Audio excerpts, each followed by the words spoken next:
right. Are we back? Are we back? Are we back? Let's see.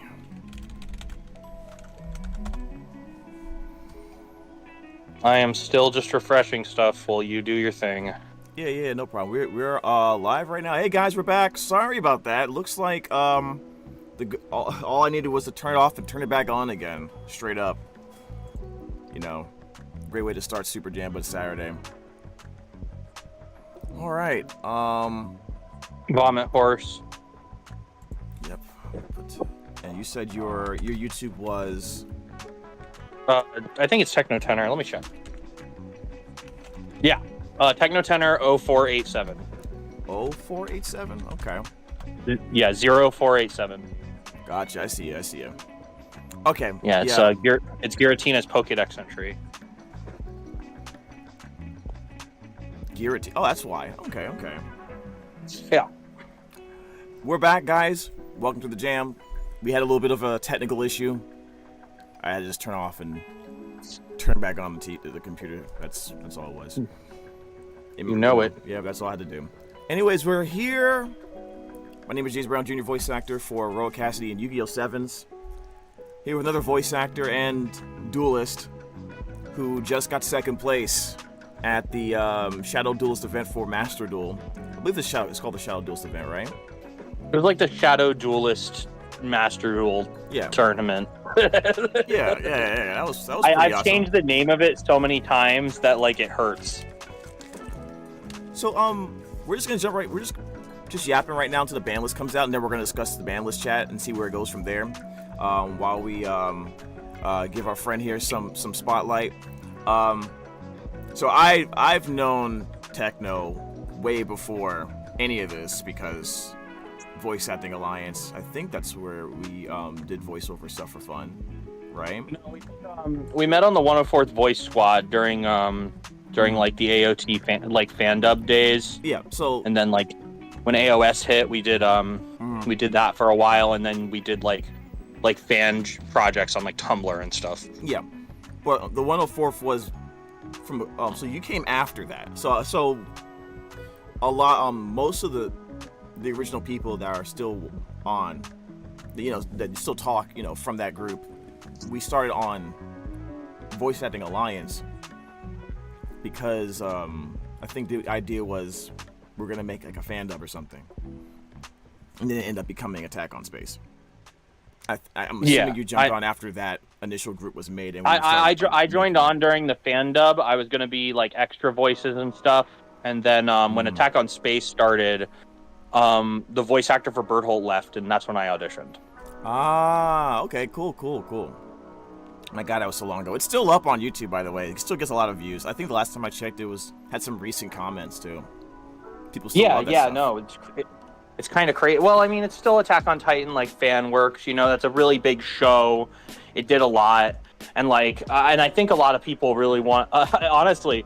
Like no big things about like post like finals or like during the final season or whatever. Mm-hmm. But I think funnily enough, I think people wanted to see like characters that died during the first half of Attack on Titan do other shit. Yeah, because they were really popular. Yeah. Like back in the early seasons of AOT, there's a lot of popular characters that just end up getting killed. They just died. Yeah. Just massacred. Yeah, it was insane. Let me actually put your name. Let me put your with. Yeah, like I started during Attack on Space. That was when I like really started to actually get kind of decent at Yu-Gi-Oh. Okay. Did you were you considering voice acting at the time as just a hobby, or were you considering it at the time as like, hey, maybe I might do this as part of like like a real thing? So if we're talking about voice acting, I started voice acting. I was one of the people who like was called in as like extras for those like, like all those people who did like abridged stuff like before Team 4-Star. Yeah. Like a lot of the people who ended up in Team 4-Star like were in these Skype chats that I was in where people would post like open auditions for stuff, and I auditioned for a lot of shit. But I was still in like middle school. So like I only got a couple parts, but that's how I got my feet wet, right? Yeah. Then I started like taking school a little more seriously and Yu-Gi-Oh a little more seriously. I started playing Yu-Gi-Oh competitively in October of 2009.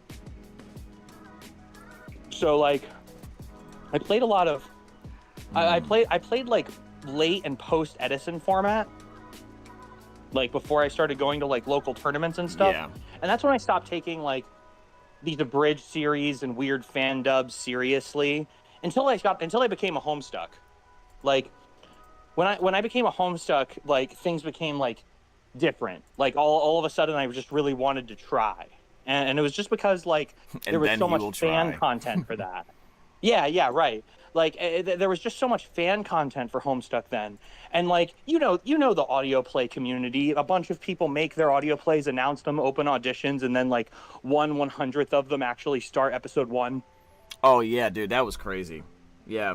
I was the audition machine during Attack on Titan and during Homestuck. And I got a lot of parts that I really liked, and I did a lot of stuff that I really liked. I sang a lot of song covers as Dirk Strider. And then I got the role as Berthold, and I got a bunch of followers thanks to people from 104th, like really kind of pushing me, and like making me do my best work. And I'm so thankful to all of you, really, for helping me like find a place where I could be comfortable to try and do these things. And then I just had to take like a long break because I was trying to be like a good competitive Yu-Gi-Oh player this was because I went to my first nationals, my first NAWCQ. It was during Necros format in 2015. Wow. And I lost in the last round, and if I won that, I would have went to top 64, and the person who beat me went to Worlds. Oh well, so, that's not too bad. I mean, if you lost to the champion, it's just kind of. I lost to a person who he got third, but he went to Worlds still. Yeah, I mean that sounds like a badge of honor to me. Like if it takes someone of that caliber to beat you, then that's how you should approach that. That's what I did. I approached it as like, okay, so I'm like staring at the glass ceiling, right? Like I'm staring at it. Like I need to strive to be better, and that's like when the Attack on Titan audio play stuff like kind of stopped happening. Like we were on episode 25 of the 29 episodes of Survey Corps or whatever. And, like Jesus, the things were almost done. Did that never finished? Did it? That never Survey Corps. No. So but it got really far. Yeah, I'm still recording for these, but I went to a professional wrestling training school. I started playing competitive Yu-Gi-Oh in North Florida. And I was doing all these things, and I got so much better at Yu-Gi-Oh that I just had to try and give it an honest shot. So I gave it a few years of trying, and I went to one more nationals. I didn't do very well. In 2019, I said it would be my last nationals after going through a bunch of YCSs where I just kept whiffing. I just wasn't living up to my own potential, right? Mm-hmm. I was like, I've been making this joke lately that I'm like the Ten Shinhan of Yu-Gi-Oh. Explain that one. I've got the moves, I've got the stuff, but I can't put them away. I've got all the moves. I'm very good. I feel like I've got the talent. I feel like I know my cards. Mm-hmm. I've got a deep card knowledge. I could tell you the name, attack, defense level of a card and just go. Okay. And what it does and how it works and what it has synergies with. I've got it all, but I'm a choke artist. I love choking. It's my favorite thing in the world. Yikes. And, Pause. I'm just yeah. So the safe word is Dark Arm Dragon. So I just loved the game, but I just couldn't get myself to meet my potential. And that's when I met and that's when I started talking more with the Leonards. Do you know Jeff Leonard, the guy who summoned Exodia? Oh, at that tournament? Yeah. He's my neighbor. Sweet. You got some good people to practice with, man. Yeah, his son is an amazing practice partner, and he helped me get so much better. And both of them both told me if I give it a real honest chance, after this 2019 nationals where I just busted out hard, they told me if I was ready to retire. I was ready to leave the game, never come back. And then they told me, like, if I give it an honest chance, I could do one of these. I could top one of these. And, you know, they were right. But there was a worldwide pandemic that happened immediately after. So I had to sit on my laurels for a couple years. And then, like, I went to a nationals again when we could finally go again. And I lost my last round before day 2. And I just kept losing these last rounds until YCS Richmond, where I finally got to take Tier Limit, which was my most practiced deck of all time. I was number 1 on Yu-Gi-Oh! Omega for like 2 weeks before being taken down by the Shifter Sprite guy during a Shizu tier format. Like, I was just ready, you know? Yeah. Agito was my lord and savior. Yikes. And he really brought me there. You know, Okay. like I finally got to go to the grand stage, and the person who won YCS Richmond eliminated me in top 16, and I was like 30th in world's points or something. Wow. Like, so I had to go to all these YCSs, and I grinded and I got ready for them. I could tell you every single Snake Eye variant ever. Like, I expanded my knowledge, and like all of these things were happening, and I just got better. Yeah. At the same time, my voice acting career was growing with all of these things. In 2016, after Necroz's format was over, Blue Eye's format was like full force during Worlds, and I auditioned for that voice acting role, and I got it. And then I took a little break, and, you know, you kept me up to date by giving me some small voice acting role for your stream, and I did it. And then, like, I did those, like, Now Voice This competitions that Chuck Huber was running. Yeah, I remember that. Yep, I did that too for a little bit. I think I used Yugi as well. I think I did Yugi as well. I got the top 8 of every single one of those. Awesome, dude. I never got past the first round. I never got past the first round from you. I just kept doing all these things where, like, I was getting better and better until my friend Red Muffler Man, who I met in like 2010. Like, this guy used to work for Machinima. This guy has been making content since he was a teenager. And he was playing like Stardust Assault Mode Turbo against me playing full power Blackwing. Like, just crazy stuff. And he just and I got him on Master Duel during the pandemic. Like, Master Duel came out, and I showed him how to be a monster. Oh, you made him better. And yeah, I mean, I made him into like a little demigod. Like, people don't know, but he's like, I don't think Nick knows either. He's like top 20 players I've ever played against. Like, and he doesn't know how strong he is. Like, he's playing, he's like, oh yeah, I don't know shit, and I'm just like, dude, you know, you're so much better. He's a natural talent. It sounds like. Absolutely. And so I taught, and like, he was talking about these videos, and like, he just wanted, there were 2 videos he really wanted to make. The Max C video that just came out. Oh, that was great. I love that one. And he really, yeah, everyone did. And it's the best, and it's probably the best one, honestly.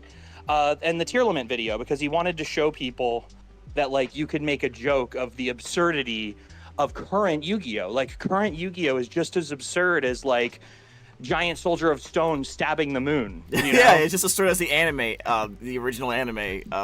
You know, just, man. You're telling me this combo pays my taxes, buys my opponent's lunch, and then lets me eat their lunch in front of them? Like, it's so crazy, the kind of things that you can do in modern Yu-Gi-Oh! That people get mad about because they're like the meta, and people don't like the meta. You know, so they just get upset. I think the timing of these videos were also really good, right? Because this is after we've already seen in various Yu-Gi-Oh! Events, you know, several times, actors come and play their characters using modern variants of their old school decks. They will voice act the lines while you have, like, the camera on 2 players on the table playing the cards as they're doing the lines. So you already have people excited about, and people love those. And then, you know, every Yu-Gi-Oh! Fan, if you're a Yu-Gi-Oh! Fan, you probably talked about what your favorite character's deck would look like if it was made today as well. You know what I mean? Yeah.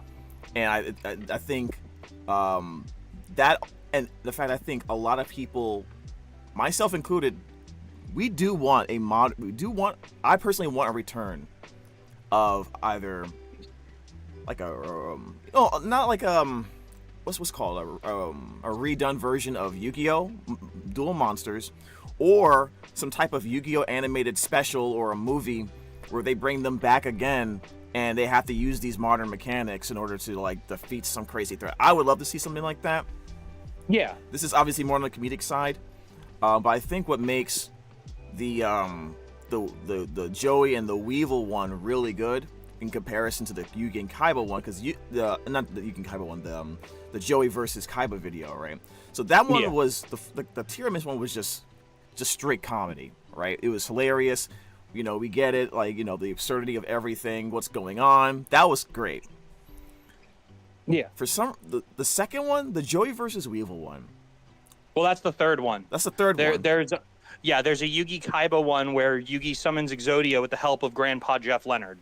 Grandpa, yeah, exactly. Yeah, I think I've seen most of that one too. I'm looking at it right now. I see the red line on most of it. It's a masterpiece. By the time you get to the third one, it feels like an actual show. Like, you know, to be honest with you, it's 17 minutes long. The way it's you could put ad rolls in there and it would look like an anime. The way it's the way it flows, the episode, you can see Weevil playing Maxi. It fits his personality perfectly. You know, it felt like I was watching an actual thing, like the moments where everything crescendos to when Joey pulls out the DD Crow, for example, at the last second.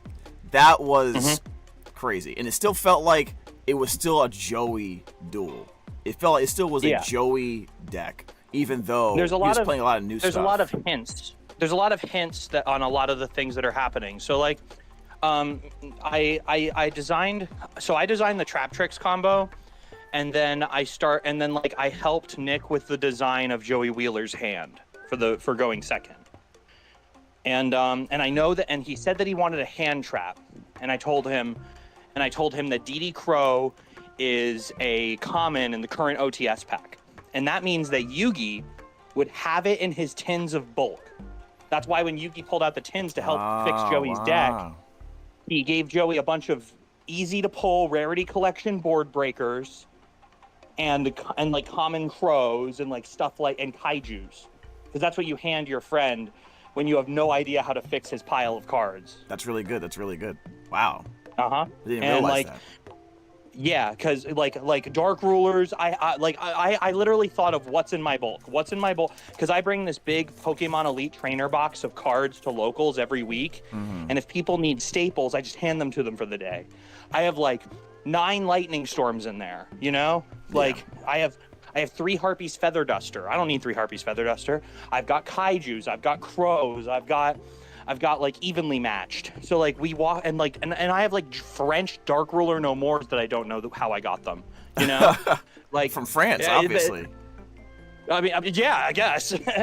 and so I just like thought of like, what cards could help him, and Nick very explicitly wanted Joey to still be using some of his like older cards.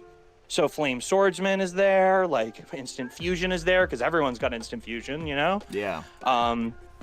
Hell, we could have used Ready Fusion because the Flame Swordsman's a normal monster. So if people are worried that Instant Fusion's at 1 and Joey sacked him, that could have been Ready Fusion, right? Yeah, I like that you got us a Flame Swordsman appearance, so it still felt like it was his original deck, but just modified to at least kind of stay up, catch up with. And Comrade Swordsman of Landstar is a tuner, so you know that's epic. So that is awesome. And Colossal Fighter is in the 2008 Yu-Gi-Oh 5D starter deck. I could see him. So, I could see him playing Colossal Fighter though. I could see him playing that for real. We're currently trying to figure out what meta deck Joey's going to eventually play, and we've got some ideas floating around, and it's going to be fun. Oh, I'm definitely. I wish I was a fly on the wall for that conversation. That would. Yeah, sounds fun. I'm barely the biggest fly, and I'm gonna I get swatted down a lot. There's a lot of ideas I need to. I'm not like a creative genius. I'm only like kind of good at like figuring some things out. Nick's really the one that like filters like the madness. Which is funny because he's a madman. Can I give you my idea? If he was to play, it's not exactly the most meta deck out there, but it's closer than what he's got right now. Whatever deck he's gonna play, if it's gonna be meta, it has to run Red Eyes Black Dragon, right? That's his baby. Yeah. So the first thing that came to mind was a Dragon Link variant that's heavily Red Eyes focused. Well, there is that Red Eyes Metal Dragon that's coming out soon. Exactly. That is an Omni Negate. So, you know, that could be a conversation. Yeah, I think that'd be great. Everyone loves Red Eyes Black Dragon, and I would, especially if he ends a duel, like if he's having a tough duel in the grind, and he ends the duel with the OG Red Eyes Black Dragon. Something like that. You know what I mean? There was, I know I saw one of the duels where they had the actors show up where Joey's voice actor, you know, used like Red Eyes Fusion, for example, or stuff like that. You know what I mean? Yeah. Which he could probably use early in the game to set up his graveyard for some reason. You know, but I think a Dragon Link variant might be what he wants to do. My only thing about why I may disagree with it, if I was to play my own devil's advocate here, was Joey's not. I don't know how smart Joey is to play a Dragon Link deck, because there's a lot of complex stuff. I mean, sometimes I mess up. It is very complicated. We'll see. Yeah. We'll see how good at Yu-Gi-Oh this Joey Wheeler gets. Yeah, because that's Nick's baby. I would think it would have to be like future, like Joey Wheeler from the future, like, you know what I mean? Like he's got his stuff together. He fulfilled his dream of becoming a like top competitive duelist, because I think that was his goal, right?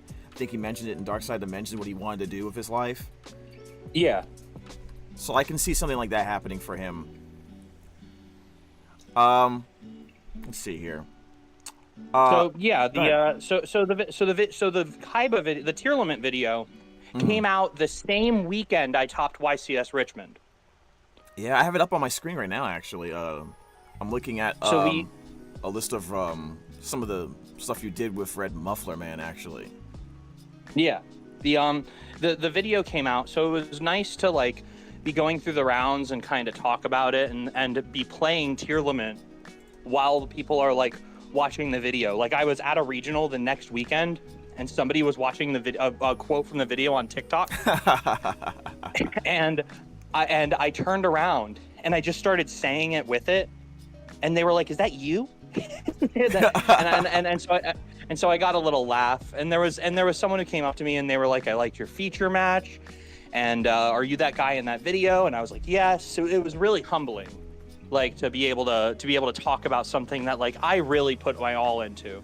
You know, if you watch the Tearlament video, there's a part of it where the where my voice is sped up like 200 times or something. And yeah, I have it muted right now. But well, like in general, like if you watch it later, if you slow it down as much as you can, I voice act my whole Tearlament combo that I used to get top 8 at the MBT's MCS. Oh, that's a little bit of a okay. I didn't know that. I know you said you script the whole combo and everything, what their hands are and stuff like that, which is really cool. But that's the combo you use at like IRL and YCS. Yeah, or no, it was a Master Duel Circuit series. Circuit series, okay. Yeah, so I believe the board was Sprite, Elf, Kaleido Heart, Ruculos, and Dweller. Mm-hmm. And there's a redoer that I think comes back, but it's and Scream. There's Scream, and Tearlament Scream is on the field. So when he summons the Time Wizard, it triggers Scream, which lets me mill 3, and then Sprite Elf lets me summon Merly, which lets me mill another 3. Mm-hmm. And then I just mill a Havness, and I get rid of the Time Wizard. Now he has like no cards in his hand. Gotcha. You know, do you think... it's like a whole thing. Do you think Kaiba will actually play the Tearlament's deck? I think he would play the best deck in the game. I think he would... Personally, I feel like he would be a little bit stubborn, and he would still play Blue Eyes no matter what. It would still be in the deck because of the spiritual connection between him and the card. Probably eventually, but like in the story right now, this is like a Kaiba that's been humbled by the Pharaoh. Yeah. Oh, so I see. So like this Kaiba like knows that Atem is gonna use a real deck, right? Mm-hmm. And he as you can see in episode 2, he brought Blue Eyes to a YCS and he lost to Exodia. So I don't think he's ever using. I don't think he's using Blue Eyes for a little Well, while. I mean, You know what I mean? he might now. He might now. We got some new stuff coming out, and it seems kind of busted. It seems kind of busted, bro. I've talked about it. I've spoken with Nick about those cards, and that is all I will say. Yeah. I've spoken to Nick about those cards. Crimson Dragon is one of my favorite synchro monsters. Like, I think there's something to do there. I don't like where this is going. Well, calamities will be banned here. The ban list is coming out. We're here for the ban list. Oh yeah, yeah. Speaking of which, I've been refreshing. I'm not seeing anything for the ban list yet, chat. Anyone else notice anything? I do see it says trending in Twitter. No ads. Nothing. None of the 6 Discord servers I'm in are exploding. I'm getting likes for calling an artist cringe. That's about it. You're getting likes for calling an artist cringe. Yeah. That's all I'm getting on alerts. Yeah. Yeah. Go TCG real quick again. Yo, they you know, this is kind of like, is this like the weirdest ban list unveiling, or at least anticipation I've ever felt in a long time? So it's almost like they're scared to release it too early. Or they're getting off on making us wait. I don't think that's what that is. Come on. I don't think you've been playing Yu-Gi-Oh long enough to say that. Okay, I probably haven't. Well, I took a huge break. I took a huge break. Like, I try not to be cynical about Konami, right? Mm-hmm.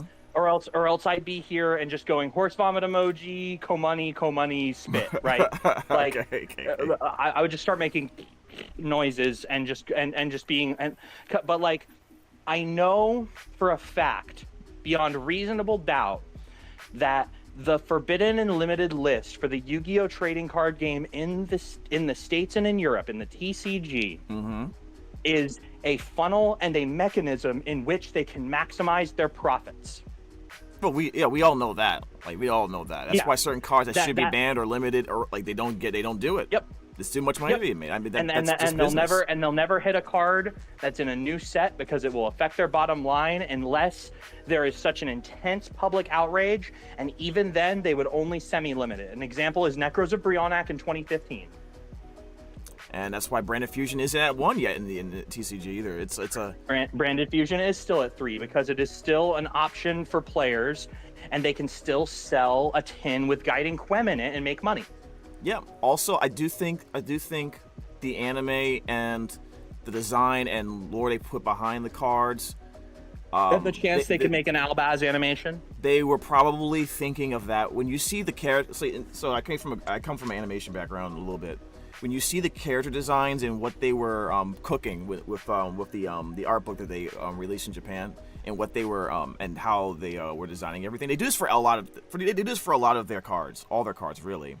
Yeah. And it's always with the intent of possibly using it in the future for something else. That's why they design it. That's why they do it like that. So Albaz looks straight up like an anime. It looks like it's supposed to be an anime from the beginning, and I think that's what drew people to it. They could see themselves enjoying some yeah, but that's what Avram looked like. That's what Vsauce looked like. That's what Diabell Star looks like. Yeah, exactly. These are lore surrogates because they're making animes like Yu-Gi-Oh! Rush, or Yu-Gi-Oh! 7s and Yu-Gi-Oh! Go Rush for the new card game. So they found a new way to like kind of promote their product. And I respect the method that they're using. Yeah. I like it. I enjoy it. I just think that like there's a time and place for everything, and now's not the time. Right? Like we cannot live in this fantasy that we are waiting for a thing that has not yet come, just so we can sell an extra buck of Albazes. Albaz has been printed at the maximum rarity 4 times. 4 times. It's been a Starlight, it's been a QCR, it's been an Ulti, it's been a Prismatic, it's been a Secret. They've done everything they can to print that card at the highest rarity possible. And they've done everything they can with it. That I don't want to say it like this, but the time to do that is basically up. Like, people have lost their patience with the company. You know, this is like this ban list is literally like one piece of straw. There are a lot of people that if this ban list does not perform on at least a mediocre level, they are going to quit this game. My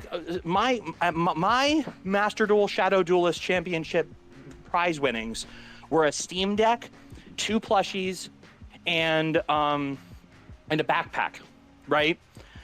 I think that's pretty good for a free tournament. For a free But I tournament, got second. For a free tournament that I didn't have to travel to and I had to play for 11 hours, it's a decent prize support that I got, but I had to get second to get that.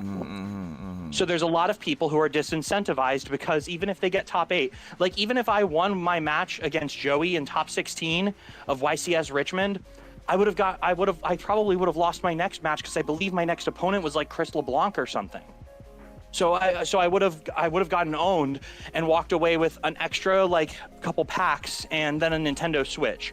Cool for me because it was my first event top, but like if you traveled to this thing, it's not that great because your deck was probably really expensive because a lot of people during that tournament were playing Rescue Ace. I was playing Tearlament and I bought my cards a billion years ago, so they weren't exactly expensive. My Msetties were a little expensive, but that's just because, you know, I wanted to do that. I didn't do that for the tournament. Like I didn't meta game for the tournament. I was just playing the deck I liked. I got lucky. But there are people who like will pick a deck and it's for the tournament, and that's an investment instead of being something that they did for the sake of the hobby. I picked up Centurion for the hobby. So playing Centurion, I feel comfortable. I feel like I didn't lose anything. There's no sunken cost fallacy involved, right? Yeah. But there's people who are losing out. And I'm not saying we need to profit off our card game. I'm not saying we need to feel like it's gambling like Kazuki Takahashi didn't want us to. But there are a lot of people who see it that way. There's a lot of people who are staring at the glass ceiling and they see above the glass ceiling, and the people standing at it are taking pictures of their Nintendo Switches and not being able to sell them for a reasonable amount because it's a 7-year-old console. Yeah, and they're upset about that. Yeah, and they also see Lorcana on the other side of the fence doing what they're doing. And they see Lorcana on the other side of the fence, and I'm kicking ass in Lorcana right now. Oh, you're playing that too? I'm going to Lorcana tournaments. Okay. I am. I'm playing Steel Song. I'm playing a deck that I love because I love drawing cards because I'm a Yu-Gi-Oh player. Yeah, that's my favorite thing to do too in the world. Draw cards. Love drawing 7. Oh. My token in Yu-Gi-Oh are Cynthia's. That card says return your hand to the both players return their hands to the deck and draw 6 cards. Oh, your connection is getting a little wonky there, but I think you just basically said isn't drawing cards. Yeah, drawing cards. Drawing cards is great. Sounds like Card of Sanctity. You just like there's a Card of Sanctity effect in Lorcana. No, that's the whole... the anime Card of Sanctity. Yeah. I know. Don't worry. There's before when I retired from Yu-Gi-Oh for a little bit, I played Pokemon, and there's a card called, and Cynthia is a card, the Pokemon trainer. Yeah. And her effect is both players return 6 to the deck, or return their hands to the deck and draw 6. Insane. And Lorcana, there's a whole new world which lets both players discard their hands and draw 7. That's a great name for a card that does that. That's really awesome. That's really cool. It's a 5 cost song, so it costs 5 mana, but characters in Lorcana can sing songs for free by tapping them. And there's a lot of characters that can sing 5 cost cards. Okay. Cool. Yeah, I haven't looked too much into Lorcana. I love drawing cards. I haven't looked too much into Lorcana as a game because, like I said, I just kind of got back into playing TCG. I am a big fan of Branded. Big fan. Yeah. And a lot of people's ban lists now have Sanctifier. They want Sanctifier banned. Now my opinion is that I have a bias aside, I have a strange feeling that it's not going to get banned because while everyone can admit objectively that getting puppet locked is not fun, it's not good, people don't like doing that, the lack of dominating success overall from a lot of from even remotely similar to like a Snake Eyes or even Yubel makes me feel like there's a possibility they may even ignore it for one more ban list, or at least try to take out the puppet lock and take out puppet by itself. because in Master Duel, they've removed Puppet, they've kept Sanctifier, and what you're seeing is, even though there are other options for a quote-unquote lock, it's generally nowhere near as good, and most people aren't even trying to play it anymore because it's just not it. So, and branded fusion is already at 1 too, Branded so Fusion's it's like you're already at even 1. further disincentivized. Yeah. I feel like I understand where you're coming from. However, it did win Euros. It did win the Euros. I do believe Does matter. that's important. That I believe there were another tournament recently, last month and a half or whatever, where like in Europe and in North America, only one branded list made the top 36 on both top 32 on both sides. Well, I think Red Dragon Archfiend King Calamity is on the list, and Centurion has 0 tops. Oh well, that's true. That's true. So please understand that I believe that there is some logic to believing that Sanctifier or a bunch of the dark choices for Sanctifier are going to get hit because Honestly, Master Duel did that, which I'm not a fan of, but you understand. They banned Puppet and Idol, actually, now I remember correctly. They banned Puppet and Idol, the two easiest to play, and they're both dark options. And which means the only other options are like Ra's Disciple and then like DDD Vice King Requiem. The only option is either Vice. Like I say, if you are someone who really wants to play a Puppet Lock S thing, your only real options are Vice King or Arcjet, because of the synergy with Grand Guignol. Every other option, you have to use Branded Fusion for it, and you really don't want to use your Branded Fusion, especially in Master, your one Branded Fusion, to put a Disciple in the graveyard, especially when it can easily get bestialed. At that point in time, you rather do it on your opponent's turn when they're not nearly as ready for it. After you have the, assuming you get your normal branded lineup, after your branded loss is up, to make it very hard to interact. Otherwise, it's just gonna get bestialed or negated in some way. Like case in point, a week ago, I was playing against an opponent that was using, I forget what's those light fairy monsters, the Melodious guys, the Melodious. Yeah, right? Melodious. And I had Puppet Lock on him. I could Puppet Lock him, but I didn't have Lost on the field, so I couldn't do it because he had a what's the name of the card? He had Droplet. So like, according to a friend of mine, the last ban list to come out on a Saturday came out at 2 p.m. Eastern, so we might get it in 30 minutes. Well, that's good. I mean, that's great. I mean, we'll see. I'll be refreshing occasionally. I'm sure you are too. Yeah, I'm refreshing Zodiac right now. Those guys are wild. Yeah. Well, I guess to another point of the discussion. You've already mentioned some cards you think should be banned. Give me a quick rundown of what you think should be banned and what you think should be limited. Let's just start with those two things. I have a list ready. I have 2 lists actually. I do this every list. I write a list of things I think need to happen to fix the game more. I usually miss a few things that I think personally, this time I missed a few things that I personally think should get banned because like of miscellaneous reasons in like the underlying tier 2 metagame. This time I just kind of skipped it. Do you have an image you want me to display to the chat or anything like that? No. I'll just read them out. It's a little easier for me to just talk it. Okay. Let's go ahead. And I have a second list, which is what I think Konami will do. Okay. So let's start with what you want to be done, and then we'll go to what you think Konami will do afterwards. I think you're not gonna like how big this forbidden list I wrote is. I mean, most forbidden lists I've seen, we haven't watched too many videos yet of people's what they want ban list videos, because a lot of that happens around this time frame. But I don't see any more than like 6 or 7 cards. I think maybe I'm misremembering. My list has 14, 15. 15. So you're going the route 15? Of Konami is deciding or should decide to do a huge sweeping attack on ban list style. Attack on ban list, yeah. To reset the game's power level overall. I don't even think this would reset the game's power level. I think the power level with this list would stay exactly the same. It's just people wouldn't be able to scum wins in time for a lot of these. So I sense Dogwood being banned on your list. Dogwood is not on my list. You have got to be okay. No, just go ahead and start your list. Go ahead and start your list.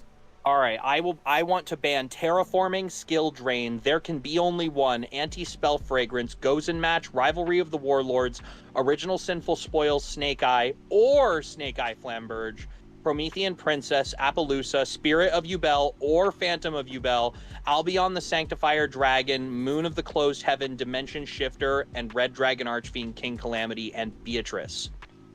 I agree with most of those. Can I tell you which ones I don't agree with? I believe the only exception on this forbidden list, in my opinion, is you could put Spirit of Yubel or Phantom of Yubel to 1 instead of banned, and it would be completely reasonable and not kill the deck.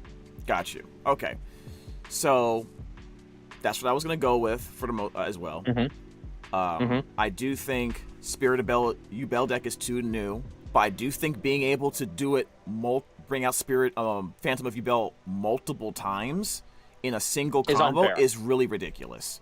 Because that's like worse than Appaloosa. And then you use one as an end board. That's like worse than Appaloosa in some ways, because it's like you can theoretically bring it out as your first opening move of the game without any setup or whatsoever. And now you can't use Nibiru, you can't use none of that stuff. And this is a hand trap format still. So that's what makes it now. I would even argue that Appo was a perfectly fine card in Yu-Gi-Oh! Until Fiendsmith Engraver dropped. Until Snake Eyes in general. Engraver Snake Eye, but Snake Eye will get hit, and then Appaloosa is still just standing there like T-posing. Like Appo is not even a symptom of the problem. T-posing, okay.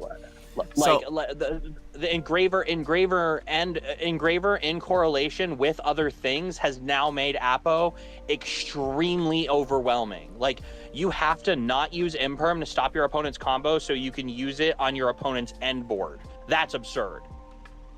Yeah, it's got to the point it feels like no amount of hand trap is going to stop this stuff. You might as well just board break. I play branded, so I'm trying to board break in the first place, not really using hand traps. But let me go back to your ban list, your ban so far. I clearly see there is an intent to get rid of all the floodgates, which I am 100% down for. They should not exist the way they are. If we don't like auto wins, so a lot of these cards are auto wins, especially Skill Drain. Because Snake Eyes don't even give a damn about that card. You know, Skill Drain was at 1 2 years ago, and they put it to 3. Are they crazy? Yeah, I don't know why. I don't know why the main decks of all Snake Eyes decks don't run Skill Drain. You don't care about Skill Drain. So we stopped running Skill Drain. We stopped running Skill Drain in general because we started having because when we got the Fiendsmith cards, we got Maiden with Blue Tears.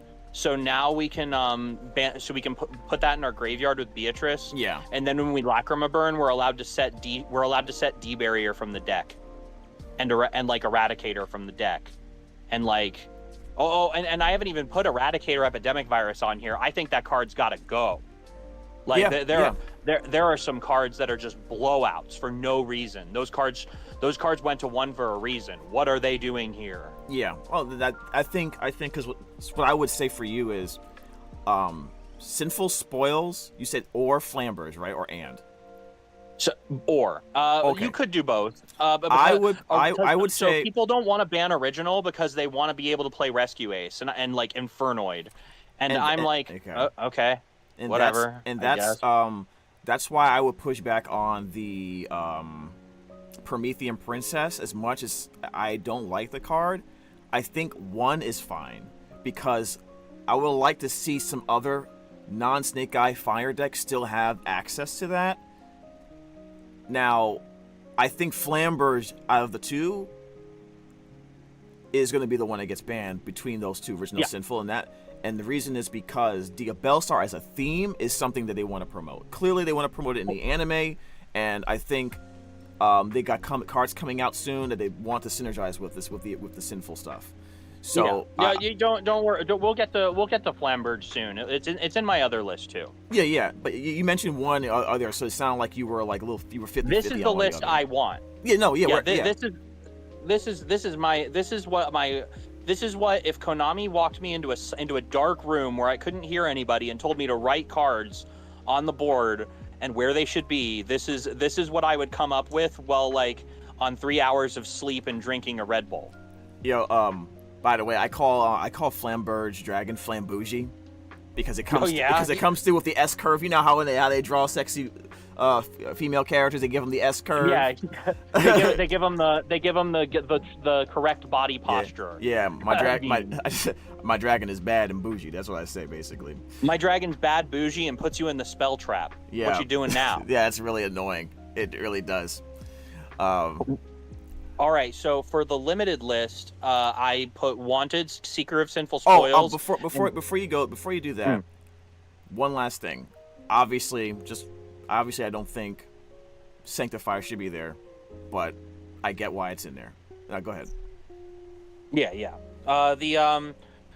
They limited Wanted. I want to limit Wanted, Seeker of Sinful Spoils, and Dark Beckoning Beast.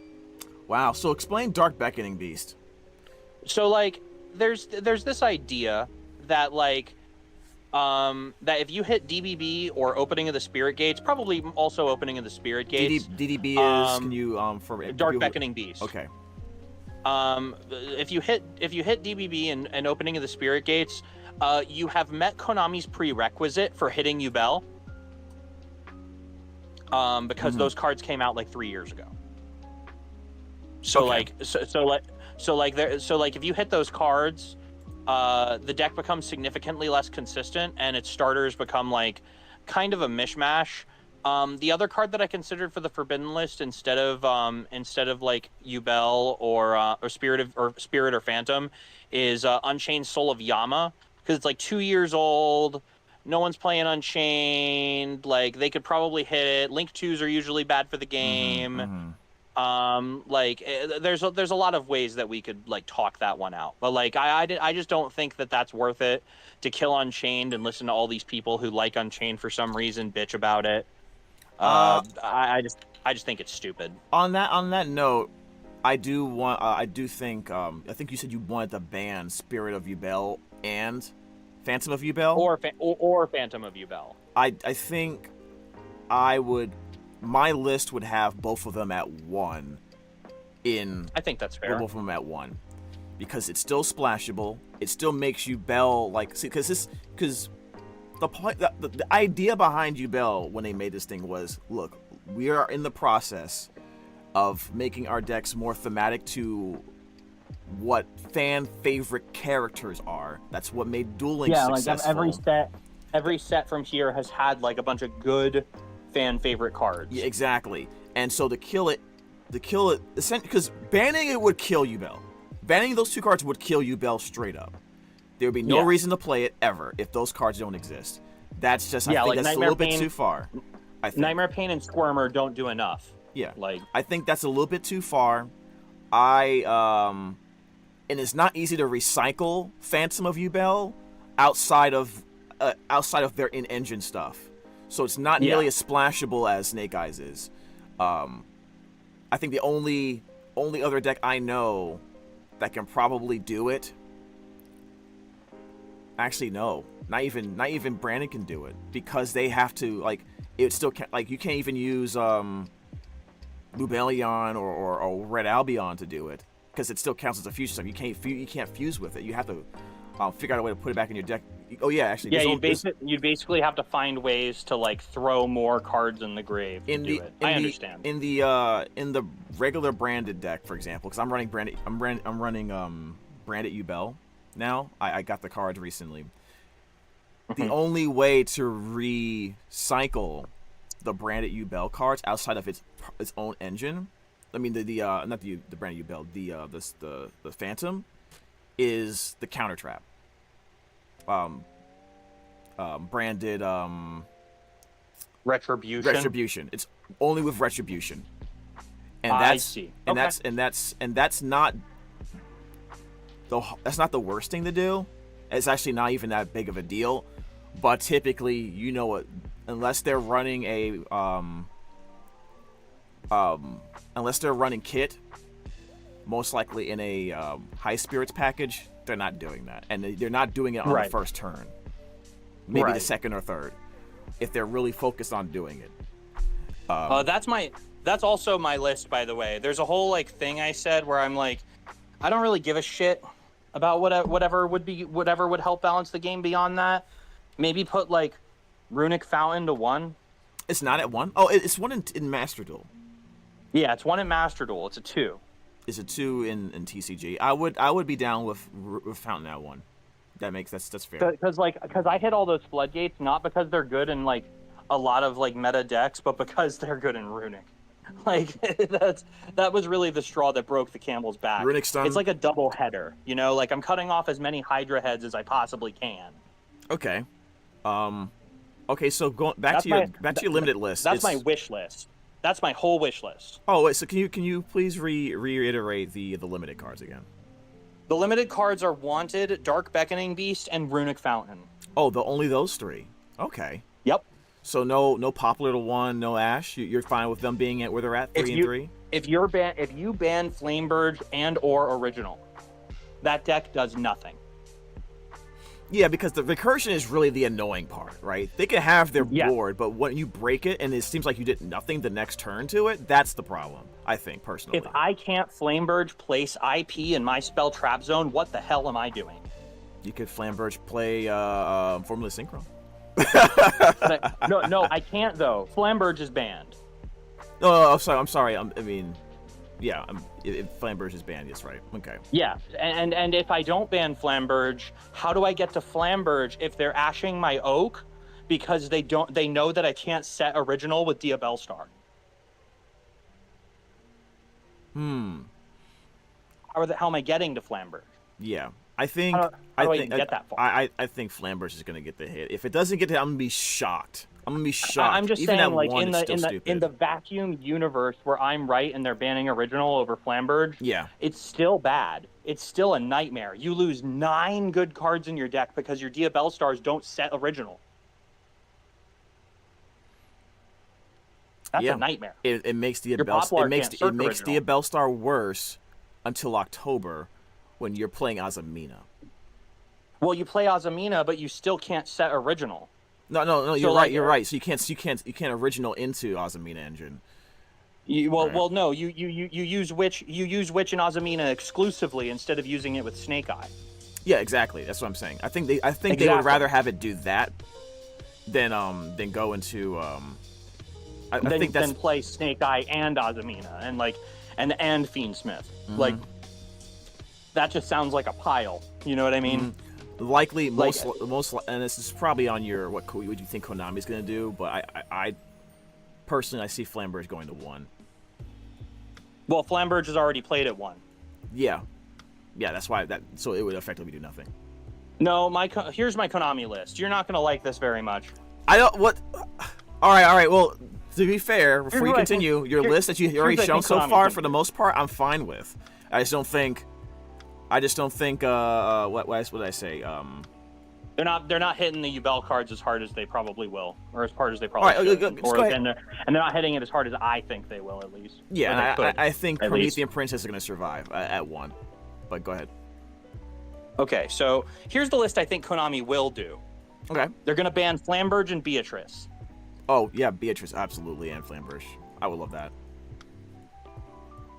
And that's it? Here's what I think they're going to put to 1. Wait. That's a lot less cards than the other one, guy. Was good. Konami is a company that has a forbidden and limited list that is designed to maximize their profits. How does Skildrin at 3 maximize profits? By letting people who can't afford cards go to YCSs with Runic Stun. Dang. All right, continue. So they'll still buy tins to hold their $40 mishmash deck and get new side deck cards because the next set that's coming out has Molcharmy Fuaros. What better way to make your Runic deck stronger by Fuarosing and then drawing into Dogwood halfway through their combo and winning in time? I'm banning Dogwood in my list. You probably should. If you ban Dogwood in your wish list, it means that Konami will put it to 4. You can't put it to 4, you jerk. Why not? It's their company. They can 4! do whatever they want. They can do whatever Screw they want. the rules. I have money. Okay, got it. Yeah. So the cards that they're going to limit to 1 are Dark Beckoning Beast, Snake Eye Ash, Bonfire, Snake Eye Poplar, Wanted, Branded Fusion maybe, and Runic Fountain. Maybe. I have a hard reason. This is not biased at all, chat, by the way. I have a really tough time believing they'll touch Branded Fusion. Even though the Japanese have touched it and Master Duel has it at 1. So if you hit Branded Fusion to 1, all the branded babies get to play Sanctifier for the rest of their life. Like, because I'd rather just have a more consistent main engine than have Sanctifier, even though I like Sanctifier a lot. I barely puppet. I don't even puppet lock that much anymore. I don't even really puppet lock. But are you gonna stop playing Branded if Branded Fusion goes to 1? Yes or no? I only play Branded in Master Duel because I just don't feel like spending more money. I still play it. But that's the proof's in the pudding. You're already not gonna stop playing Branded because Branded Fusion's at 1. I'm not also not ultra competitive. Like if I was ultra competitive, I would have just went to Snake Eyes and just laughed at everybody. I don't know. I think you probably would have played Voiceless Voice. You think so? It's just like your combo's very compact. The negate's really strong, and like it's not that expensive. I was considering Chimera, Branded Chimera. Chimera or Chimera Branded. Chimera or Chimera Branded. I think some stuff's coming out soon that might make me want to do that if I was seriously invested into a lot of money into the game. The Azamina cards work with those cards. Yeah, exactly. I want to do my end goal is to do Azamina Branded Yubel in some ways, a 60 carder, but that's probably gonna be really difficult. One more thing. They're gonna semi-limit Diabell Star if my list is correct. My Konami's gonna do wish list is correct. They probably should, because Azamina's too splashable. Well, it's like like the way that you stop Azamina or witches from being splashable but being OP is by putting Wanted to 1 or 0. Because if you put Wanted to 1 or 0, 3 witch, they're a -1 kinda. You know what I mean? Like you're wasting a card to get a card, and like you don't replace it as easily, and like it takes a lot of time to get advantage out of it. I would still run that in the deck because it protects my Branded Fusion, even with what you just stated. Yeah, I agree. Which is why I'm running Yubel. Same reason. But yeah, there's I think Konami's going to overhit Snake Eye. Okay. Hit a couple hit one card in Yubel that isn't worth any money, and then they're just gonna stare at us and go happy, and we're all gonna throw horse throwing up pictures at them. Oh my god, it's still not up, chat. I'm sorry. If I am proven wrong, I am willing to say I was wrong on Twitter. I'm happy to say I was wrong and that they did something gracious for us. I want them to. I beg them to. I do not want to be cynical. I do not. But I've been jaded by a long wait, by a lot of time, a lot of tournaments, a lot of people who I've played against. I've had laughs. I've had cries. I've screamed. I had a hernia in the middle of Nats and passed out on the ground. Like what the heck? I've literally almost died for this game. And you're gonna tell me that I'm not getting better prize support and my list is funk? You have one shot, Konami. You're gonna lose a lot of people if you mess this up. A lot of people. Yeah, man. A lot of people who care about this game. They love this game. Wow. Yeah. I wouldn't say these things if I didn't love this game. Yeah, I can feel your passion for the game right now. In your with your what you're saying. I'm summoning Ariel on turn 3 and revealing 4 cards on top of my deck and adding a song to my hand every turn, every chance I get, every week with friends of mine that also played Yu-Gi-Oh! And gave up because of lists that were bad. Wait, which one? Which one? Which Ariel? Lorcana. No, is it Black Ariel? No. Dang. Alternate art cards. Alternate art cards. Lorcana. What's good? They're not. They're getting there. They're getting there. All right. They haven't done anything live action yet. Oh Lord. I'm not talking about. They can just. Okay. Well, we'll leave it at that. So if I'm willing to look at another card game, something that like I've barely ever done, it means that like there's a symptom of a problem here. We want to know that you like us, Konami. We want to know that you want us to play your game. That's why we've done it for so long. Because like we have this complicated relationship with the company that makes our game, and we don't want to have a complicated relationship anymore. None of them do. All these people posting pictures of Nightmare Unicorn throwing up, they want this game any of those to be fun. Yeah, you gotta go on the YouTube stream of my finals. It's fucked up. Like, it's fucked up the amount of people that are just screaming Banlist. I do remember people complaining about all the hand traps. I do remember people complaining about the hand traps. I think I remember now what you're talking about. Here, I'm sending the photo. Here's the photos. Right. This is vile. Like, this is what people are posting on Konami's socials. These pictures. All right, send that to me. I'll show it to the chat. I don't think you want to. Oh God. Yeah. Oh yeah, I think I seen the one on the bottom right the most. Okay, yeah, I'm not showing these, but wait, why is there a random horse in someone's store throwing up? I think it's like AI generated or something. It looks okay. The horses can't throw up. So, but anyway. Horses can't throw up? No, they have like this thing in their stomach that keeps them from like processing food in that way, you know? Oh. They've got like multiple stomachs or something. I didn't even know that. I didn't know the horses can't throw up. I found that out because someone Googled "can horses throw up" and put it on pages because of this meme. It's the only reason I know this. Ah, my guys, that's why it has to be AI generated. Okay, I'm not posting it, chat. I'm not posting it. You have to look it up yourself. Yeah, it's just if you go on Zodiac Duelist on Facebook. It looks kind of nasty. Not gonna lie. It looks kind of. It's not good. It's not good. It's not good. It's bad. It's bad. People are so creative when they're upset. You know, that's what I learned today. Yeah, like, and people, and this has to be like more upset than when Firewall Dragon FTK was happening in 2018 or 2017 or whatever. You know what this reminds me of? I play Genshin a lot. This reminds me of the lying down Chi-Chi emote I used to see a lot back in the day when they were upset about the rewards for you know, every year Genshin's out, they give like anniversary awards, and I think the last year people were really upset about the lack of the rewards, or the perceived lack of rewards, and then what they would do is they would post like a lying down Chi-Chi emote. I don't know if you play Genshin at all.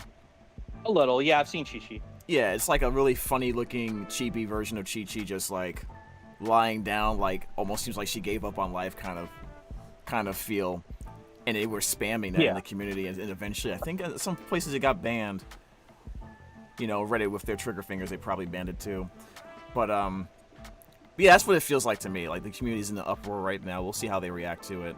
At the end of the day, though, I honestly think because they riled up the community so much that there's like no ban list on Earth that could solve this. You know, which is sad. Yeah. Because if they put out a good list, like if they put out like a good list, like if they put out half of my wish list, you know, half of it. Yeah.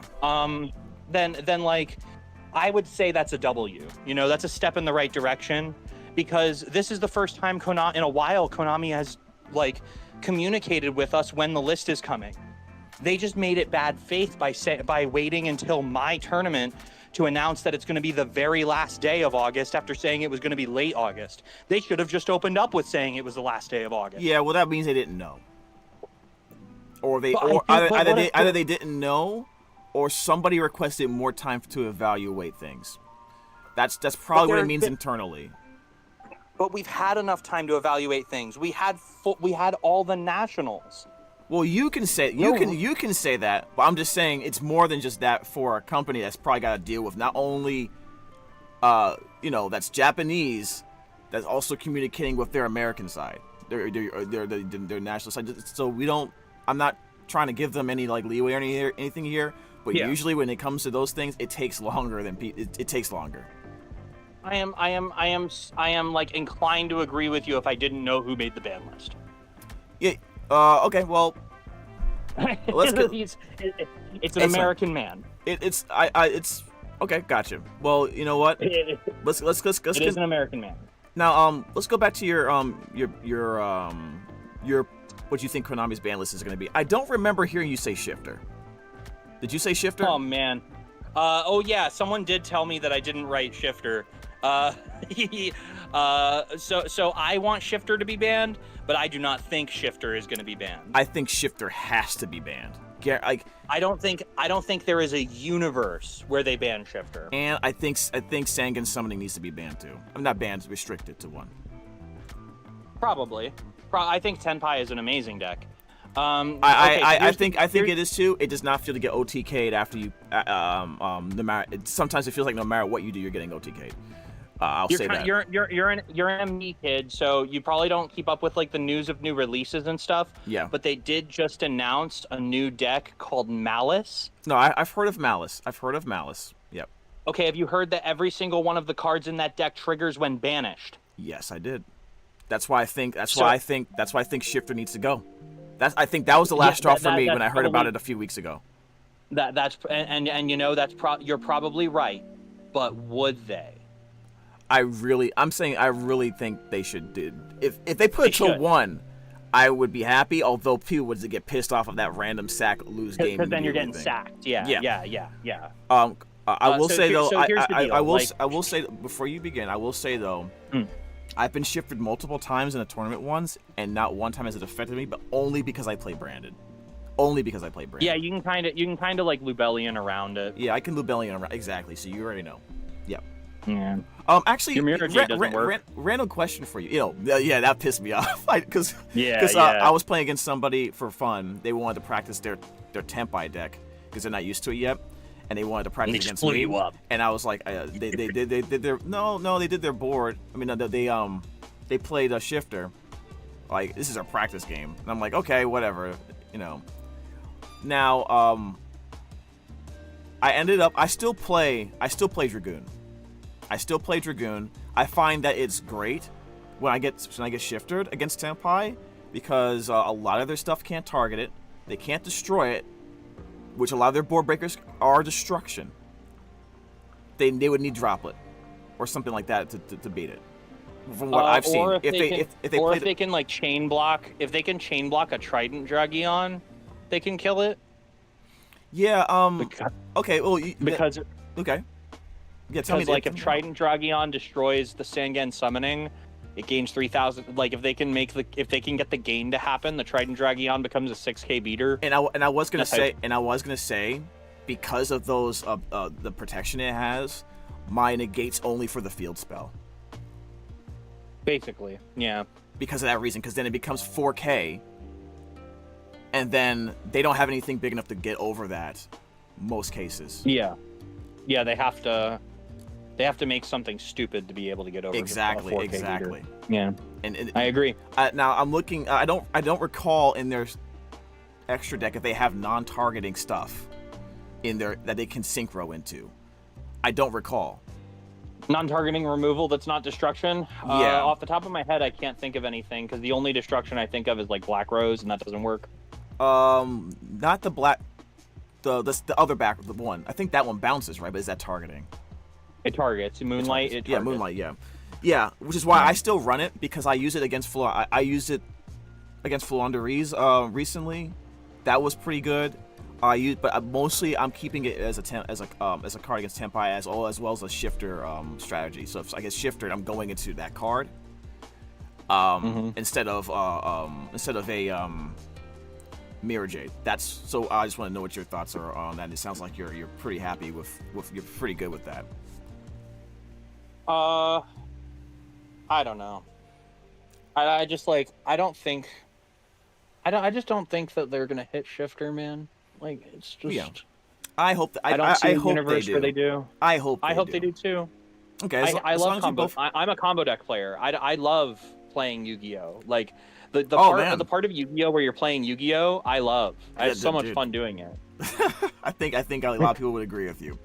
But I don't think a lot of people would. I think a lot of people like normal summoning Blue Eyes White Dragon and setting 4 cards. I think a lot of people love.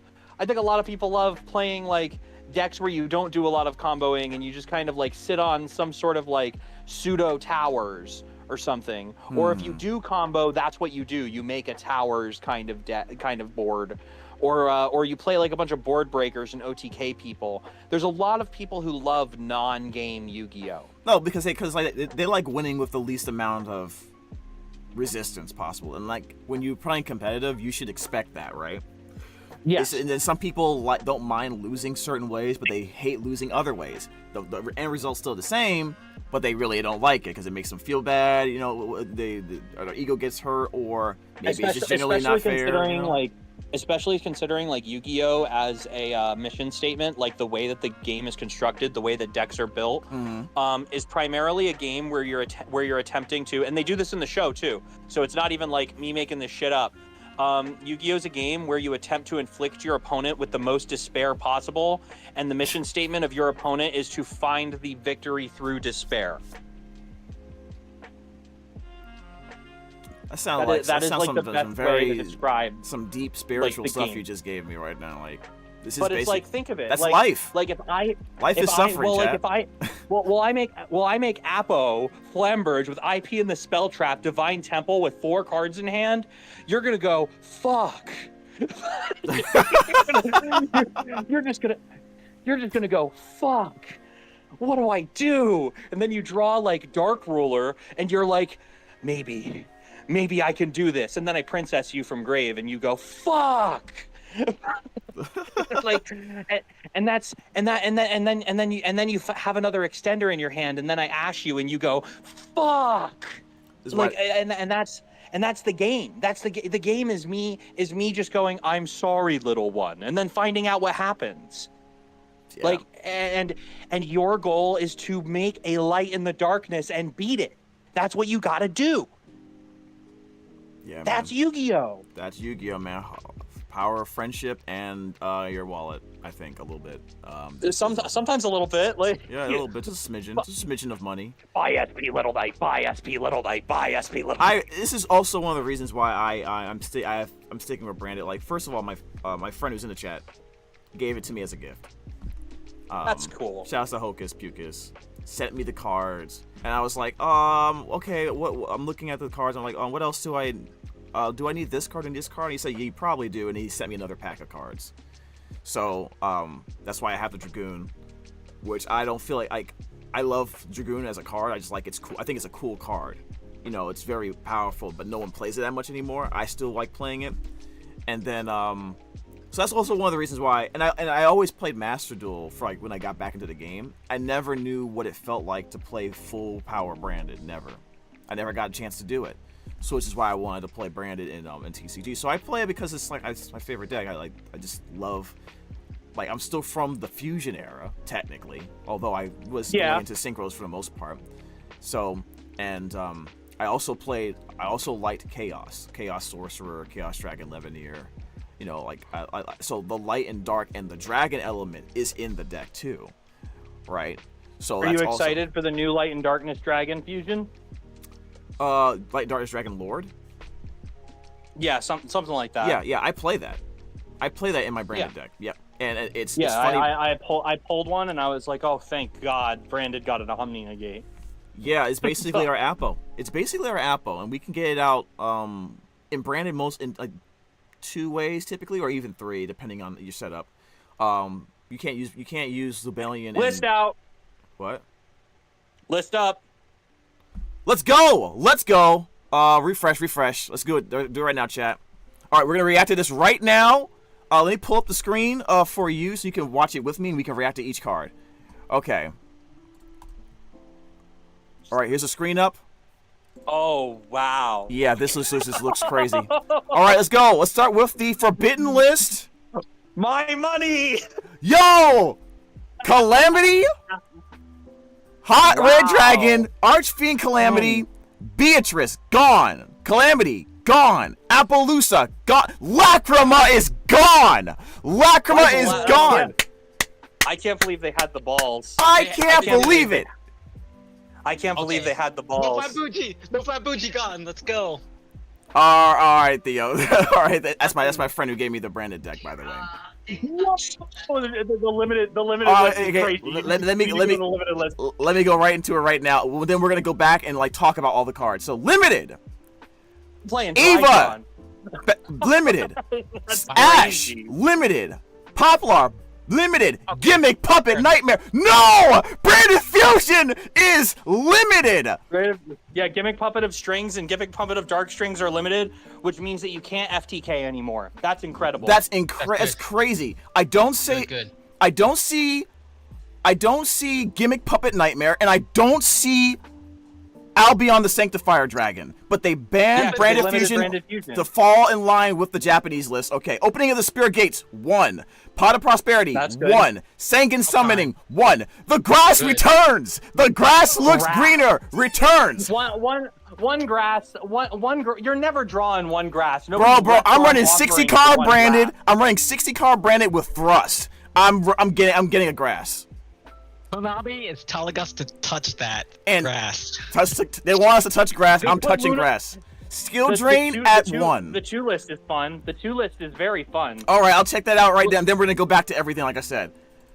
Semi-limited Blaster Dragon Roller. They're bringing back the Dragon Rollers. That's hilarious. Yeah, all 4 of the. Yeah, none of the Dragon Rulers. Did they really say? Did they really say to us? Yo, I heard you like Thunder Dragon Colossus. Have 2 of them? Are you serious? But they brought back Ib. I'm gonna play Danger Thunder. let's go Danger Thunder. The World Chalice Justice. Wait a minute, was that banned? It was put to 1 last list and it didn't do anything. Yeah. So okay. I'm hearing it. I'm hearing. Okay. Colossus. I am shocked. Branded Fusion. No one thought. None of the branded players thought, I'm telling you guys right now, that Branded Fusion was going to 1. They thought it was either going to be Puppet or Sanctifier, maybe both. This actually, not gonna lie, as strong as Branded Fusion is, probably is the least painful of the hits. Because Branded has so many ways of getting it regardless. Exactly. Even at 1. Yeah, you still have Cartesia. Yeah, you still have 7 cards that get Branded Fusion, so it's like you're gonna attempt to activate it either way. So you still put them on the Ash Blossom minigame. Yeah. Well, you have 3 opening still. You have 3 Aluber. 3 Aluber. You have 7 copies. You have, and you can still run 3 Black Albion in the deck.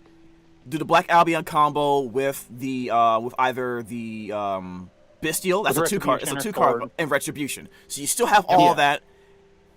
You still run 2 Grand Grenal. And you still have 2, and you still run 2 Grand because you not only because you need it more because of this Branded Fusion at 1. You still have the Puppet Lock. I am actually shocked they did not touch the Puppet Lock. I just think you absolutely underestimate the fact that you have to go -1 to get your Branded Fusion now. That is still bad. That's I understand what it takes away from Branded, but resolving a Branded Fusion is still one of the most ridiculous cards. And you still have Lost as well. I don't think it's going to be that big of a deal, but I do want to hear what other more prominent Branded channels say as well. All right, well, Pack will be releasing a video anytime now. Yeah, let's see what Pack. Let's see what I want to see what Galzo, maybe even Metagames GX, what they say. Yeah. And some other people as well. All right, and so this at 2 lists, like Lunalight Tiger is like a card that should have went to 3 100 years ago. Yeah, agreed. Like Lunalight did not deserve to get hit because Engage was a douchebag. It was just hit because they wanted to end toss format. They didn't need to hit Lunalights. That deck was not that good. People were playing it. Yeah, people were playing it as a part of they were playing like Zodiac to fill in the gaps in that deck, and now and Barrage is gone, so you're not getting there. And Colossus. So the problem with Colossus is that Protoss is still around, so Rit Beasts can still do it. But how long is Rit Beasts going to be a deck when Fuaros comes out? Like no one's gonna play Rit Beasts. They're not gonna give 10 cards to their opponent. Yeah. It makes it really hard for Ash to be around too, for other important stuff, because they have to hit that. They have to keep it for that card.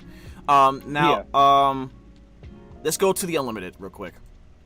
Armageddon Knight at 3, good. Red Rose Dragon at 3. That's okay, very interesting. Magic Spectre Unicorn Kirin. I don't think that matters. Performa Mage Plush Fire. You can tell me about that one. Ancient Fairy Dragon. The errata's on that, so that doesn't matter. So a couple hours ago, they uploaded the errata for Performage Plush Fire to the Yu-Gi-Oh to the TCG database. Yeah. So it's a once per turn. So it's a hard once per turn on its summon effect, which you didn't even need. I'm just gonna say it. You did not need to errata Plush Fire for it to come back to 3. That card's not doing shit. Yeah. Okay, so what does that tell you? Does that tell you something's coming down the pipe that they're worried about synergizing too well with Plush Fire, you think? Or they just overdid it? That card deserved to be banned when it was banned, and that card should have went to 3 maybe 5 years ago. Got you. Den Long, first of the Yangzing. That is a not Tempai card. That is a card for Sword Soul. Yeah. I guess no one's playing that. Nobody's gonna play Sword Soul now that Danglong's at 3. It was at 1 and nobody was playing it, and you'd only play 1 anyway. Yeah. All right, and lastly, this is a very interesting one. Oh, go ahead, please continue. Well, you're gonna say it. Time Seal. Yeah, Time Seal. I thought Time Seal was banned before this, right? Time Seal was put to 1, I think 2 lists ago. Okay. And it did nothing, and now it's at 3, and it's going to continue to do nothing because it's a normal trap that skips your opponent's draw phase. And you can't really loop it, and it's not like you're gonna Yada lock people and then Victory Dragon FTK them. That's not gonna happen. Yeah. And most people don't need to draw; they just search and then they plus from searching. So. Precisely. Yeah. Oh, Time Steal. Okay, I'm gonna OSS. Okay. Ash, add Poplar. Wee. Right. Yeah. All right, so let's go all the way back. Anyway. Yeah, go ahead. Yeah. Snake Eye is still playable. Yep. Let's go back to the beginning and just review what we saw here and what we think is going to happen. So, yeah, Snake Eye is still playable. Okay. They just can't use the burn for timeouts. Dog was still around, though. There is still Dog Ward. They can't play Fiendsmith. A lot of decks can't play Fiendsmith now until Rage of the Abyss. And then after Rage of the Abyss comes out, they can kind of play Fiendsmith. So there's that. Calamities is banned, so they've already future-proofed for Rage of the Abyss in a way by stopping it, so you can't Whitewoods combo into Primus Primera to insulate from Nib and then make a Calamities off of it. Yep. You can't play Centurion Fiendsmith for Calamities. You can only play it for Blazar still, which is still completely reasonable to sell the deck. That's going to be perfectly fine. Beatrice needed to go, Beatrice was already unmakeable by banning Lacrima, so they doubled down to future-proof Fiendsmith from being able to make 2 Fiendsmiths off of a Fiendsmith dump, because the girl lets you mill another Fiendsmith. So they made it so now you can't. So even if Lacrima did come off the list, they found a way to take Lacrima off the list, that you wouldn't be able to make Beatrice. So they future-proof the game because Beatrice is inherently limiting game design. So Beatrice going is a really optimal choice. Yeah. Appaloosa was always on people's fucking murder list. People just wanted to stab it. Yeah, especially once they saw Baron de Fleur and Borreload Savage banned, they saw the writing on the wall for Appaloosa, and I think that increased the buzz for getting rid of Appaloosa as well.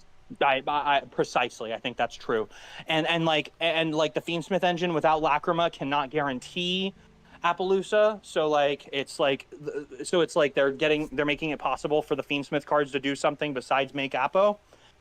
I think hitting Appo's the right choice, because the other choice is IP, and I don't think IP deserves it. Okay. But that's a personal thing. Okay. Lacrima, they're able to hit because it doesn't affect their bottom line because it's a common, or at least that's like the idea, and like they still they can justify to people, be like, oh, you can still Infinite Forbiddens. They probably waited until they knew that they weren't going to print any more Infinite Forbidden for retailers. Like, you can't find it at Walmart very often anymore. You can't find it at Targets. Card stores sold out instantly because of nationals. Like that, so like they've made all of the money they can off people drooling for engravers. Engravers are still going to be worth picking up if you pick them up, because the new Fiendsmith cards that are coming out, it seems they're not done printing Fiendsmith cards. So Lacrima getting banned doesn't even like kill the cards permanently. It just kills them until later, which is kind of what they did with like Drytron, because like when they banned Union Carrier in 2021, was it? They immediately like a set and a half later they released Lightning Overdrive, which had a Mu Beta Fafnir, which immediately made Drytron playable again.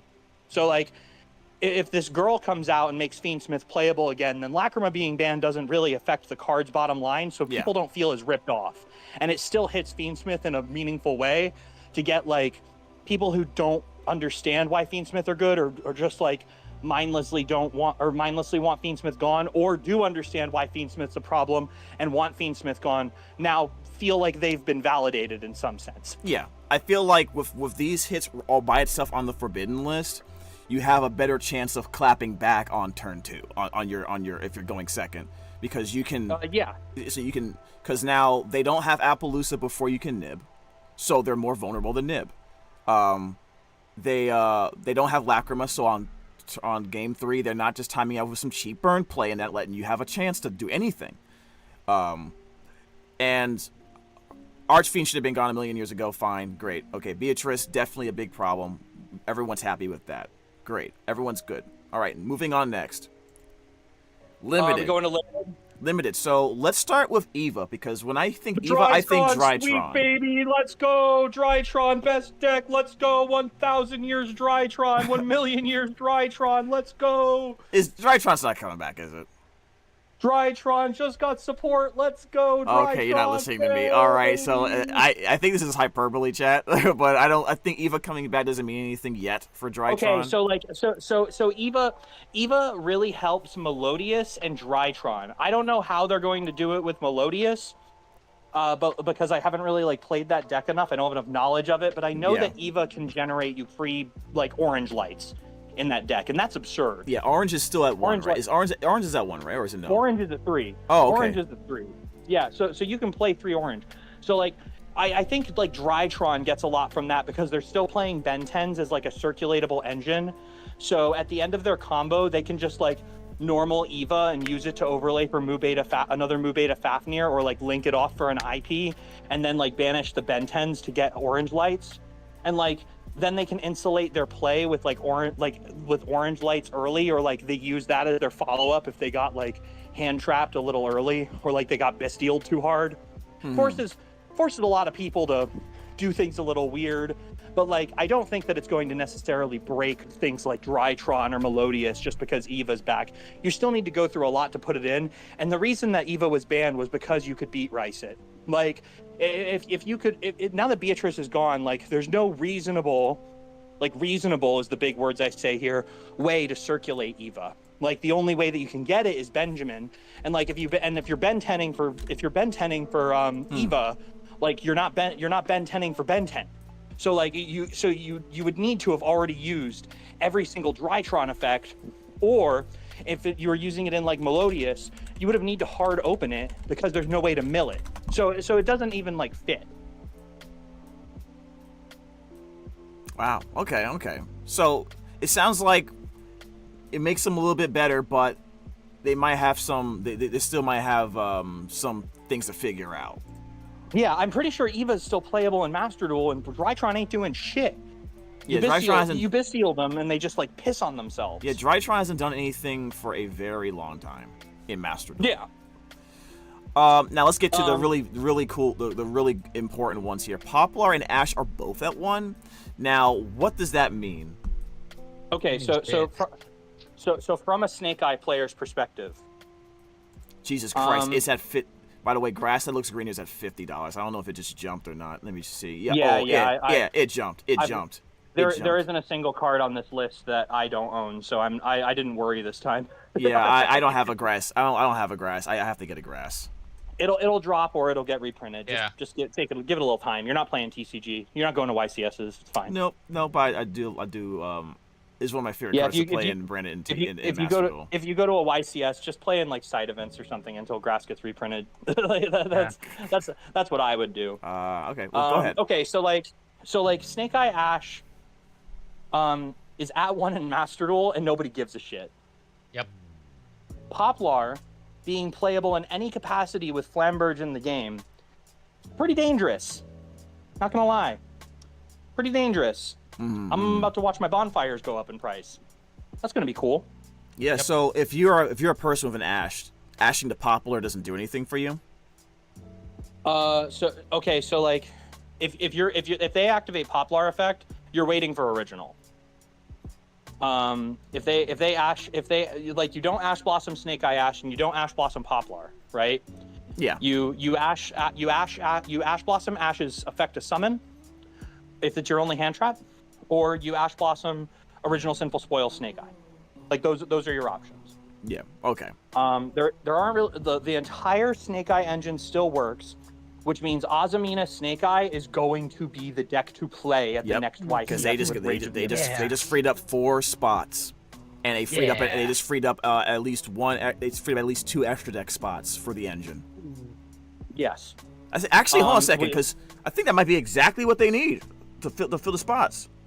Well, you have to cut the whole Fiendsmith engine. The whole Fiendsmith engine's bunk. You can't use it. Well, if you can't, it does not work. Oh, so there will be no Fiendsmith engine used in Snake Eye, period. No, because you cannot Beatrice for Snake Eye Ash and then Promethean Princess with Sequence and Beatrice. Yeah. Okay. Yeah, like that combo is gone. It doesn't exist anymore. Okay. Which good. Yeah, actually, I'm actually happy with that. And even and then not only did they not have that, you also don't have Appaloosa. They could have hit this deck harder. I'm not gonna lie, but like, if I was to play devil's advocate in some capacity, this is not the worst thing they could have done. Now, the worst thing they could have done is the list I said earlier. Yeah. However, you notice there's only one floodgate on this list, and it's at 1, which means every single floodgate is a Saki 1-of in Runic, which was not touched at all. So enjoy your $40 deck, Runic players.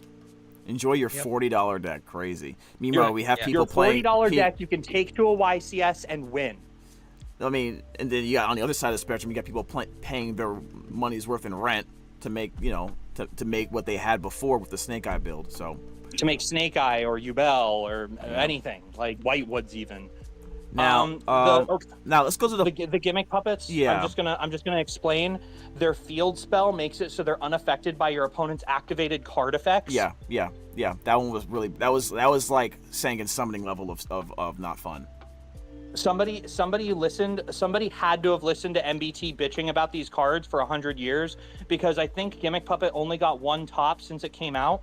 And while that 1 top is still good job to the Gimmick Puppet player who did it, like, it doesn't constitute what Konami usually gives as like a reason to hit a significant portion of a deck. However, the way that they hit it has been able to circumvent the FTK, I believe. I'd have to do the math on it. I have to look at all the cards again and see if you can still FTK. All right. I don't think you can. And number C40. Let me go pull that card up again so I can remember.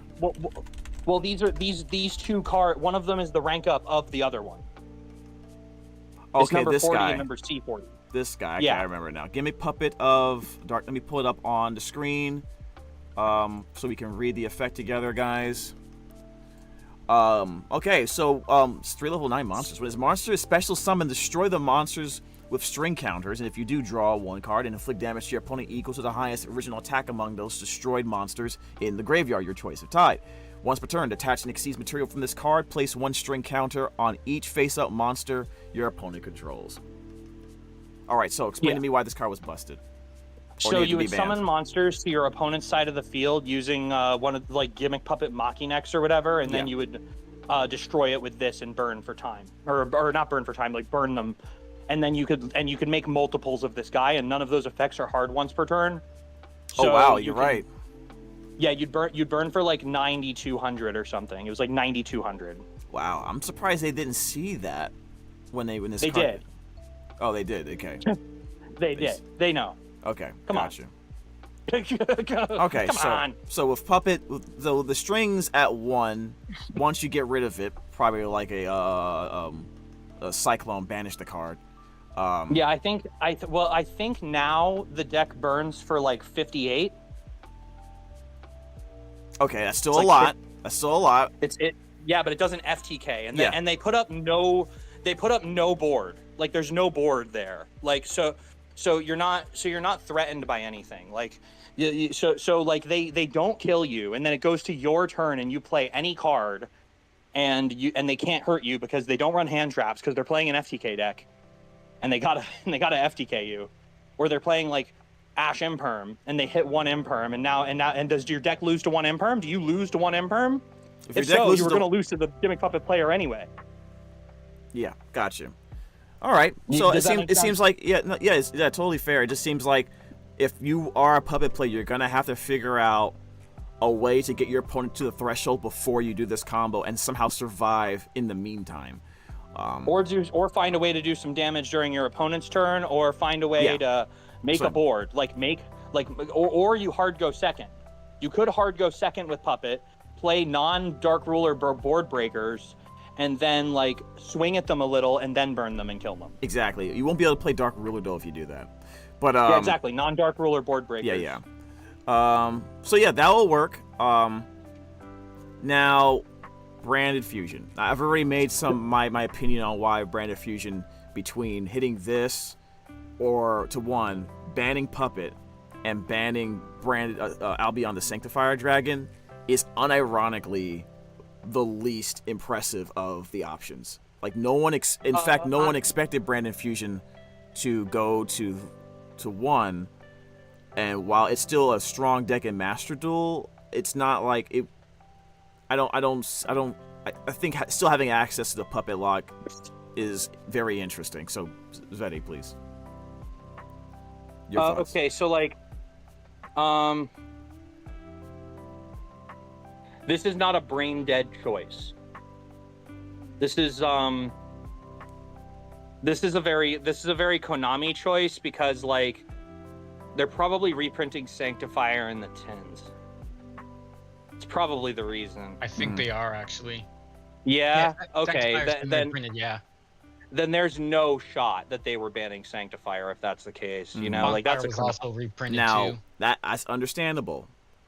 So explain to people. That's a Konami make money lol decision. Yeah. Now explain to the people who are pissed off that Puppet isn't banned. Yeah, they could have, but if they did, we just play Ido, and if they didn't, they just play Requiem. Like it's just a thing, you know. Mm-hmm. You know. How do you get what I'm saying? Yeah. I'm just tired looking at this. Like this makes me tired. Like this limited list makes me tired. My QCR prosps, they're rotting. Oh no! You already skipped the card to go to your pros. You're doing the Wolverine meme right now for your pot of prosperities. That's insane, dude. I can see the bugs like crawling out of my dead prosperities. Like it's just. But I think Prosp should have went to 1. But we'll talk about that later. The Branded Fusion going to 1, it makes. If Albion's a card they want to sell, if that's their prerogative, then this is the exact choice they had to make. Yeah. Because if they didn't hit Branded here, people were gonna be pissed. Now, beyond pissed. I actually expected them to hit Puppet or not hit anything. So this is actually shocking to me. But because it's something most Branded players are used to playing with, because of Master Duel, I don't think it'll affect them too much, because they still have the Puppet lock. So Branded's still going to be around. I think Branded's going to be around the same level, and at worst case scenario, is going to open up additional slots for another engine, which I think is going to be either Yubel or Azamina. Nah, they're just gonna play more ways to get to branded fusion, dog. Well, they're already playing all the ways to do it. So I'm saying the hit to Spriggan's one. kit would like to know your location. Well, people already been jumping on the high spirits train for a minute, and high spirits runs kit. The high spirits package runs kit. Anyway, Then they're maxing it. Like people who weren't maxing it are maxing it some now. decks, Like, some decks in Master Duel are running more than one copy of kit, but because it's so easily searchable. No, that's what I'm saying. I'm just saying that's the only reference I have, either the Master Duel or the Japanese hit list. Yeah, like like Master Duel. The way that Master Duel functions is just objectively has nothing to do with what's going on here. No, well, like if I'm assuming the Master Duel way branded looks has a lot to do with the Japanese, the OCG. Yes. Okay. It's gonna look a lot like how the OCG looks. Yeah. So this fall makes it more in line with the Japanese list. Although it could, we'd have to see if people are even still playing branded after this. The deck's 3.5 years old. I with the tins coming out as you mentioned, and I think you don't put production into an anime off of off the Albaz lore if you don't think if you don't have some expectation of related merchandise producing well. Right. So I think so brand like even if the deck never tops again, it'll still sell product. Exactly, right? It just needs to be good enough, and I think personally, this is my opinion, that the way the design of the branded as a deck and its lore is structured is what they want for future decks as well. In terms of, okay, we have this lore, we have this deck that does well, but isn't like Snake Eyes broken, but we can also make toys. We can make comics. We can make anime off of this. This is why Sky Striker we can. This is another Sky. Sky Striker is still popular because of it, right? Because of the likability of its lore, right?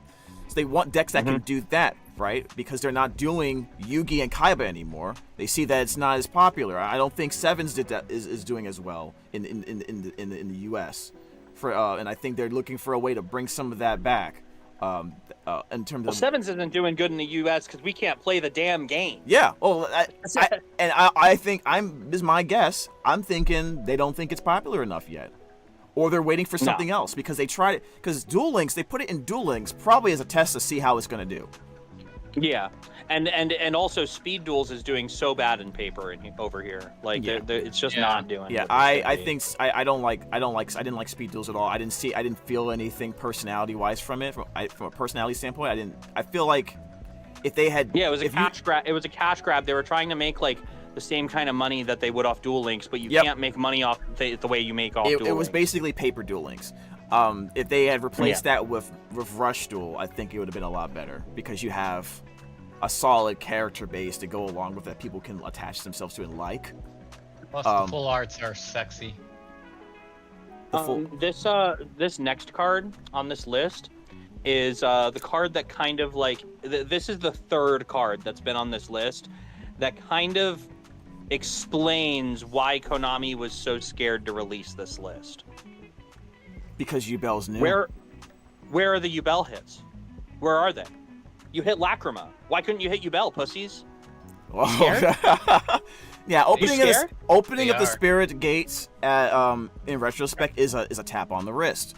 You want Jaden's husbando waifu to fucking win tournaments nonstop? That's what you want? Yeah. That's what you want us to do? So you want us to float?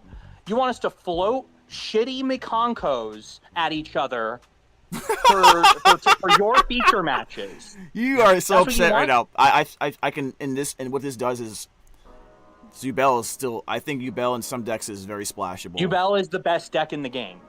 Well, now it is. Yubel is now the best deck in the game. Yep.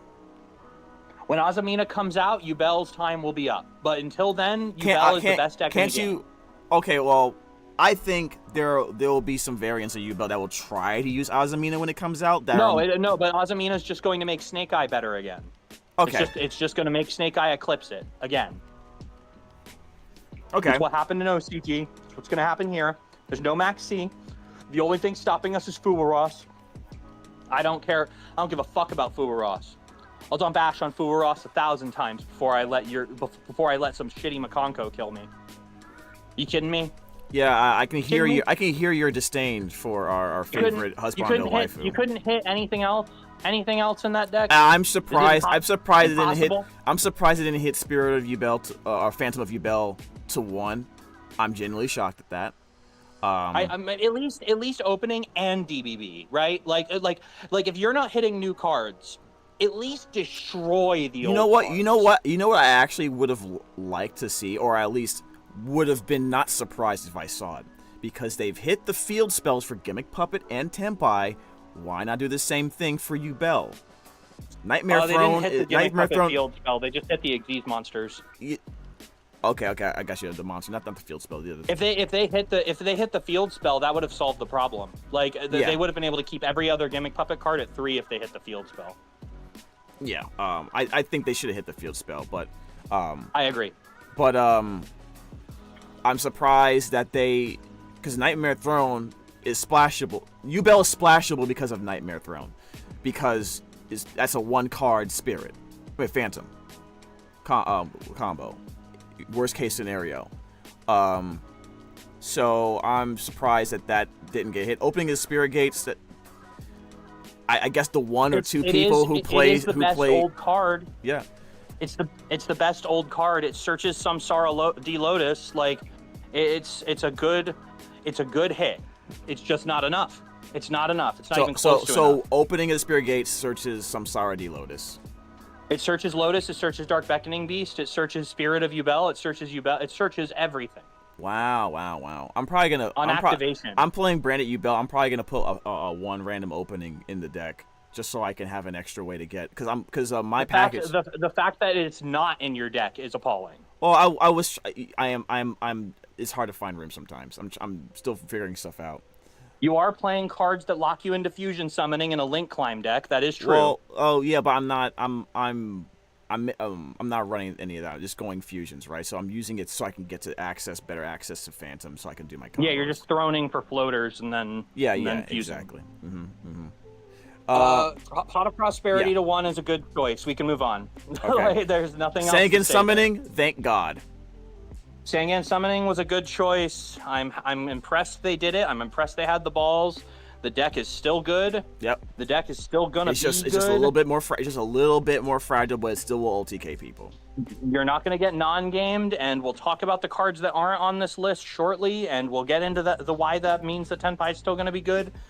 Grass going to 1 does not change the game at all. Yeah.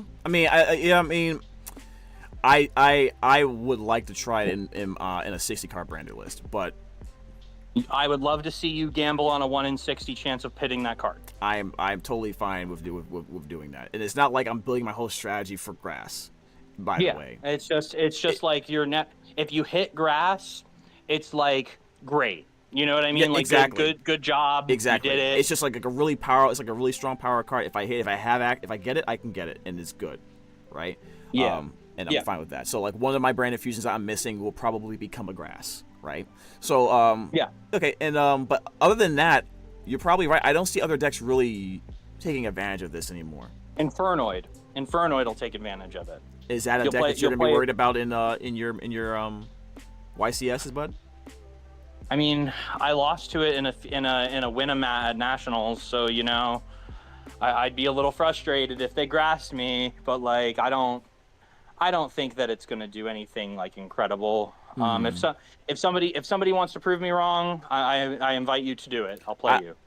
But I think just based on how powerful it used to be, I would be shocked if no one's gonna put it in a deck.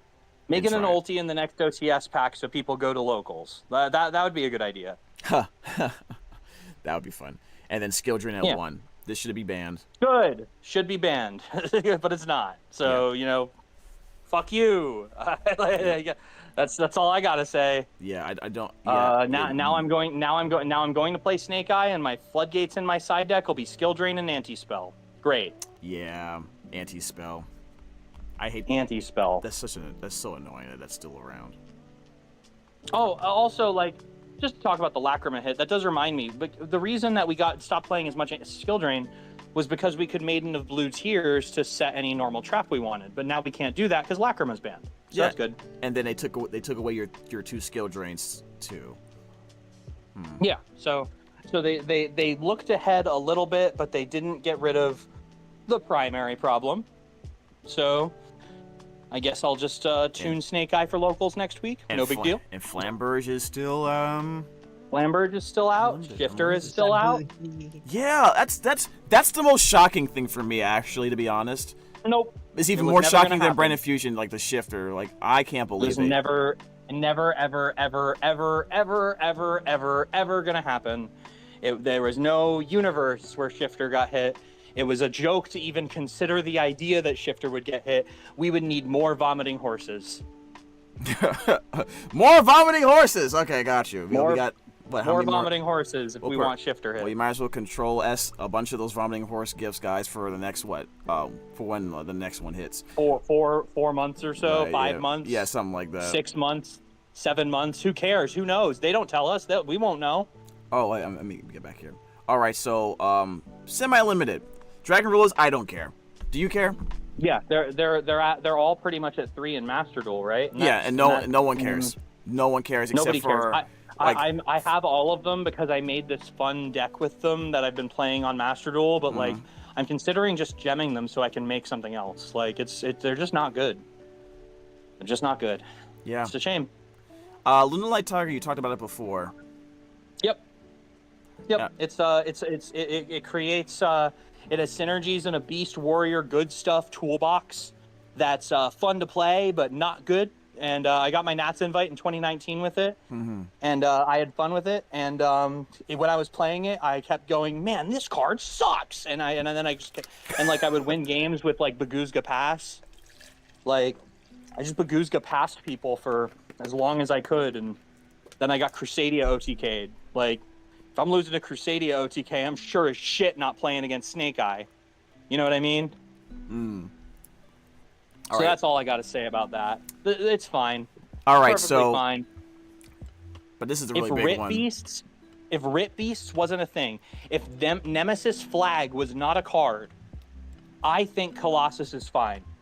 Big Colossus enjoyer out here. I like Thunder Dragon Colossus, but put that all aside for a second. I think Nemesis Flag, if that card was not a card, if the Nemesis Corridor was not a card, I think Thunder Dragon Colossus would be a perfectly fine card in the Yu-Gi-Oh! Trading card game. If Rit Beasts didn't have such easy access to these cards that can just swerve you for either Protoss or Colossus, depending on what you're playing against, we would not be having this conversation right now. We would all be going, yay, Thunder Dragons get their card back. We would all be like, good, Thunder Dragons have a little bit more oomph after their one Colossus gets outed. But we don't, but we're not living in that world. That world is a fantasy. This is not that good of a choice. And the problem is, Ritual Beasts are still only going to play one Colossus. You don't see you don't see a world where Thunder Dragon decks or Ritual Beasts are going to play more than one Thunder Dragon Colossus. Well, Ritual Beasts would have to play more than one Nemesis Corridor, which would brick their deck. So they can't play more than one Colossus. But they can just use Thunder Dragons. They can use Thunder Dragon Fusion for the second one, right? No, because Thunder Dragon Fusion has to put 2 Thunder Dragons back to summon Colossus. So you'd have to play Thunder Dragons, like the level 5 the actual monster. Thunder Dragons, yeah. And no one wants to do that, is what I'm hearing right now. No. In pure Thunder Dragon, you do. Yeah, that's what I'm like if you're playing, or like Thunder Dragon with what is it, Metaphys? People play like that stuff, or Danger Thunder, or Thunder Link. Like those decks will play multiple Colossus and pure Thunder Dragon, but like those decks are gonna get Fuwarost and Molt Charmied to oblivion. Your opponent's gonna draw 27 cards. You're gonna put up 2 negates and a Colossus, and they're gonna go, oh wow, I guess I just use all my hand traps on you and beat you and nib you and then put all my cards back and I win. Hee hee. There's just no universe, especially with Aphmau gone. I would like a Yu-Gi-Oh character that sounds just like that. But that's real, you know. Like that's like actually that's the reality of the situation. So 2 Colossus, probably fine. Got you. Probably fine. Fuwarost is coming out. Rit Beasts are going to stop being a playable meta deck, it'll be a fun deck to play with your friends if you guys are playing like tier 2 decks. Rit Beast is the deck that eliminated me from Nats in 2015. That's cool. good for them. And we've talked about IB. I think everyone can agree with me that IB has been at 1 for a long time and it's done literally nothing.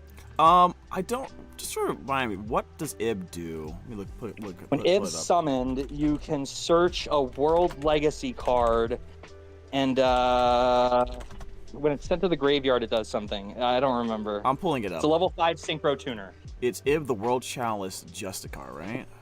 There it is. Found it. All right, so it is a level 5 tuner, synchro spellcaster. For this card, synchro summon, you can treat 1 World Chalice normal monster as a tuner. Blah blah blah. Okay, that's fine. If this card is synchro summon, you can add 1 World Legacy card from the deck to your hand. If this synchro summon card is sent from your field to the graveyard, you can special summon 1 World Chalice monster from your deck or graveyard, except for IB, the World Chalice Justicar. Justiciar. No, Justicar is how you say it. It's just written like Justiciar. Yeah. Okay. All right. So yeah. This is no problem, right? You have no issue with this card. No. 0. What was the reason why it was banned in the first place? It was just it was like a packet, like 2 monsters. There was this package where you would play where like it like generate you. Sorry, I had to walk downstairs. It had to generate you like it generated you like an Omni Negate, and like. I think it generated you like Savage and something else, and like for like off 2 monsters, like any 2 monsters that the deck played. It was like this Cybers package. You could play it in Orchist, and it was really OP in Orchist because Orchist could make a level 5 synchro really easy and still have bodies. Yeah. There were just a lot of good stuff decks. It was like one of those like mid-pandemic like happy-go-lucky good stuff deck kind of things. Okay. It played kind of like those. All right. So it was like Hulk before Hulk. Hulk before Hulk. Okay. Well, it sounds like it is a relic of its time. It has been significantly power crept. So we'll see what happens. And even if a deck in the modern era finds a way to use it, I don't think that that's going to do more than make a decent deck. You know? Okay. All right. We shouldn't just be taking away cards from people just because they're good. Right. All right, so the unlimited list. Armageddon Knight's interesting a little bit to me, and Ancient Fairy Dragon, I get that. It's long since been not good. Since the errata. Warrior Turbo, he sold his band, so Warrior Turbo isn't a thing anymore. So Malicious and Armageddon Knight are finally allowed to be free. You can't really get anything from Orchist by using Armageddon Knight anymore. Like you only Harp Horror is not just gonna win you the game anymore. So like Armageddon Knight it's just not doing it. It's just not doing what it did 1,000 years ago. And it's surely not doing what it did. What was it? 7 years ago? 6 years ago? Like it's just not doing it. Gotcha. Like so we can kind of put it in the bin. Red Rose Dragon can go to 3 because Baron is banned. You used to be able to use Wandering Griffin Rider and Red Rose Dragon to make Baron and insulate from Nib and continue extending. Yeah. You'd be able to make a Chang Ying with an Artifact Scythe and a TG Wonder Magician. You can't really do that anymore because Hulk is gone, Baron's gone. There's just no Based is a dead deck. It's not a deck anymore. Can you not do what's that Bestial level 10 synchro monster? Is that not an option? You can make anymore? Dispotter. Yeah, you can make Dispotter, but the adventure token engine is so power crept that like you need to find another level 7, and the only other level 7 that's doing it for you are these dragon rulers that just went to 2. And I've been playing that on Master Duel, and it sucks cheeks. It sucks cheeks. Yikes. It sucks uber cheeks. You go. Okay, I'm gonna Sacred Sword of the 7 Stars, banish Redox, and then they go draw on Lockbird, and you go, okay, I guess I'll stop Yu-Gi-Oh. But who's playing Troll nowadays? Or I go, okay, I'm gonna dump Stream, and I'm gonna dump a Dragon Monster, and then they go Ash, and you go, okay, I'm gonna set my Red Rose and pass. It's your move. All right, Your so turn now. Joey apparently has joined the voice chat. All right, guys, that's kind of crazy. I wasn't expecting that. Why is Joey? Okay, so Magispector Unicorn Kieran is at 3 now. Yeah, so Joey, explain to us why it's okay for Kieran to join us at 3. Hey, you know, Magispectors has been it got some new support a couple of formats ago, and that Link 2, as long as you can imperm it, this card can be at 7, and it won't change the you can put 40. You can put Unicorn to 40. Magispector, someone get me a picture of Magispector Unicorn throwing up. Oh my god. That guy is a product of its time for sure. Like, sure he can't be He said targeted. you can put it at 7, it won't do anything. You can put him at 7. You can put him at 8. You can put him at 9. You can put him at 10. Who cares? I have a friend who used to play a lot of Yu-Gi-Oh. Favorite deck was Magispector. Kieran went to 3. I went, you playing Magispector at locals? He said, oh yeah. And then I never saw him at locals again. Wait, you telling me you got sent to the Shadow Realm on the way to locals? Like, what the heck? You must have died. Like, there's no way. I feel like if that's... Kieran's been at 1 forever. It's been at 1 for like 2 formats now. Yeah. The card's not doing shit. It's not doing shit. I just want to point out that if that's what happened to your friend, I think there's more issues with Magispector Unicorn than its viability in the 40 card deck. Just want to point that out. Yeah, maybe Unicorn is the problem and we're in danger. Like, people who play Magispectors, they're in trouble. Yep. Anyway, I just do not see it doing anything. I do not see that card doing anything. Gotcha. Performage Plush Fire. So Performage Plush Fire was banned during an emergency list in 2016, I believe, during Pepe format. They released all the cards and breakers of Shadow, and Plush Fire used to generate you like 6 free monsters. Like, you just bop a Plush Fire, search a Plush Fire, and just like pop your pendulum scales and get free Plush Fires, and then overlay them and make Cyber Dragon Infinity and a bunch of crazy shit, right? Yeah, it doesn't seem like there's a limit on its effect. If this card in the field is destroyed by battle or card effect, you can special summon 1 Performage monster from your hand or deck except for itself. And you can only use it once per turn now. They errated it. They errated it? Today. Oh, okay. Yep. Well, in the TCG. It was errated like a month ago in the OCG, or 2 months ago. Okay. Yeah. So, okay. We knew Plush Fire was coming. We didn't know he was going to 3. But, I mean, he deserves to be at 3. He does not need to be on the ban list now. He didn't need to be on the ban list before the errata. Okay. Okay, good. I still have my extra OSSs. Easy fix. Cool. Nice. Good job. We'll take some questions. Good job. We'll take some questions from the chat. If you guys got any Yu-Gi-Oh related questions after we finish going over the rest of this unlimited list. Ancient Fairy Dragon. We already talked about this a little bit. It's been errated. I'm just going to answer that question. The 6 Samurai support is in Rage of the Abyss. It's the very next set coming out. It should be out in a month and a half. I am hyped, and I know I posted a while back, like, a video with testing and whatnot for Yu-Gi-Oh! Omega. I'm actually excited. Will it do anything meta-wise? Okay. Probably not too much. I mean, you're a big samurai guy, so... Yeah, as long as you can stop that Link monster from getting impermed, that deck goes off for 1,000 years. Yeah. Mm-hmm. Like, as long as you can search Gateway, that deck fucks. Like, it's a good deck. Yeah. I think it is. Now they have a Xian that stops monster effects, which is gonna be really bonkers. Yeah, and you can summon it in 6 summons. So you force your opponent to nib you, and then you still have so many extenders because it's 6 Samurai that you just play through the nib anyway and make it, and then it searches a card. It's like a crazy broken Sword Soul Yugioh. Yep. Oh wow, it's like Shishao. Okay.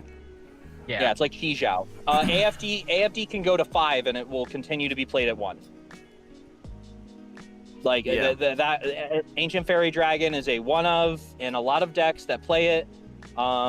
It actually, honestly, like now that Tenpai only has 1 Sangen summoning, I could see them playing other weird field spells and then like using some of their pieces to AFD into Sangan summoning and then continue their combo. That'd be kind of neat. I think that's I can the see way that. to What go. kind of field spell Yeah. would you think in that scenario? What, like they go with another field spell first? Probably. You know what? What if they did like a Kashtira package? They could do Rate Soth. They could do that other one where there's a will, there's a way, or whatever. Where there's a way, there's a will. Ah. That field spell. Jeff Leonard was playing it in Tenpai for a little while. There's you could play magical midbreaker field. You could play I have no idea what that is. Magical midbreaker field. It's limited to 1, and you can only activate it at the beginning of your main phase 1, and during your main phase 1, your opponent can't target your cards with card effects, and during your opponent's turn, you can't target your opponent's cards with card effects. Wow. Okay, I'm looking at it right now. Activate So this you card at the use start it- of your main phase 1. So you can't. Can you activate this if it's not the start of your main phase 1 or 2? No. So if you open it and then you activate it, you can then make AFD with it on the field, and your opponent can't imperm your AFD. Well, it pops the midbreaker field and searches Sangan summoning. Okay. So outside you of could that do- so you could do scenario, that. so you can't. So. And you said midbreaker Outside of that field's at scenario, 1. if you open it, then you just dump it for Sangan summoning and search a Tenpai card. And this card's at Or 1 if it's- midbreaker field. Or if you don't hit a Tenpai card, the Sangan summoning, you can activate magical midbreaker field and then normal Pydra, and your Pydra can't be veilered or impermed. So it's like Sangan summoning. Wow. Yeah. I would probably consider running this just as a Yeah. temporary Sangan summoning replacement in my Tenpai deck. And if you play these cards, you can also play set rotation. Let me pull up set rotation for the chat. Set rotation is a quick play spell that says you can set 2 field spells of different names to both players' sides of the field from your deck. And while either of those cards remain set on the field, neither player can activate or set other field spell cards. So you set Sangan summoning to your field and then Rate Soth or midbreaker field to your opponent's. It also gets rid of field spells, so if your opponent has Divine Temple of the Snake Eye, you set rotation them and it gets rid of Divine Temple. In case they can't activate it while it's on the field. No, well, you're going second. You're playing Tenpai Dragon, so you would be it gets getting rid of their it. It gets field rid of spell. their. That's Yes. actually really good. Because that's a game mechanic. Yeah. Is set rotation limited? Yes. Okay, so they might. Oh, that's actually a really interesting strat. You just play all these super limited to 1 cards as an extreme good stuff pile. Yeah, I can see that. I can see them running set rotation for one of the summonings, and then another really good field spell as a replacement for the second one, at least. That checks. I only That have checks one in. way That checks out. first. That checks out. In fact, I'm surprised they weren't doing it I'm before. I'm really workshopping off the top of my head. I could be full of shit. Please understand. Yeah, that's fine. Like I'm not. I'm sure. I'm just trying to give you like ideas to replace Sangan summoning targets. Well, No. terraforming is still around, so you still have terraforming. You still have 2, which means like these combinations of cards would only really give you a 3rd, maybe 4th copy technically. So, Yeah. but like it does at least keep Tenpai as consistent, thereby making Tenpai technically unhit.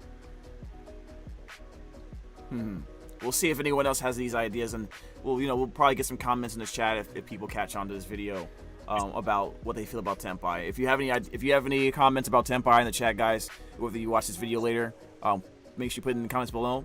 Thank you for watching, by the way, and if you haven't done so yet, make sure you hit that comment, like, subscribe. You know what the deal is. Try to get YouTube Senpai to notice us. You know what I'm saying? All right, and Time Shield, and I see Denlong.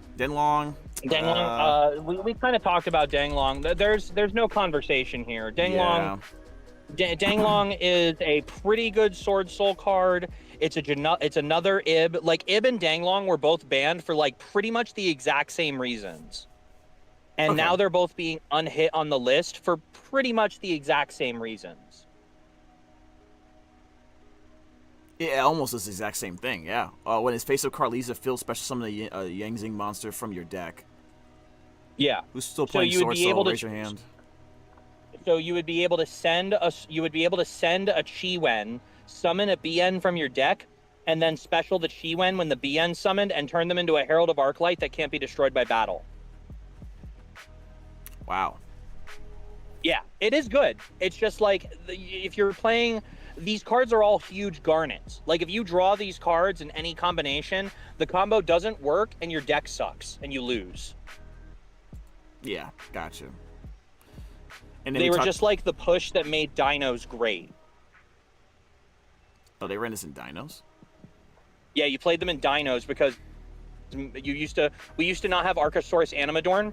We used to just summon Jurak Aolo and synchro it with Overraptor and then make Danglong. And then Danglong searches 9 Pillars of the Yangzing, which is a counter trap that sends it to the graveyard.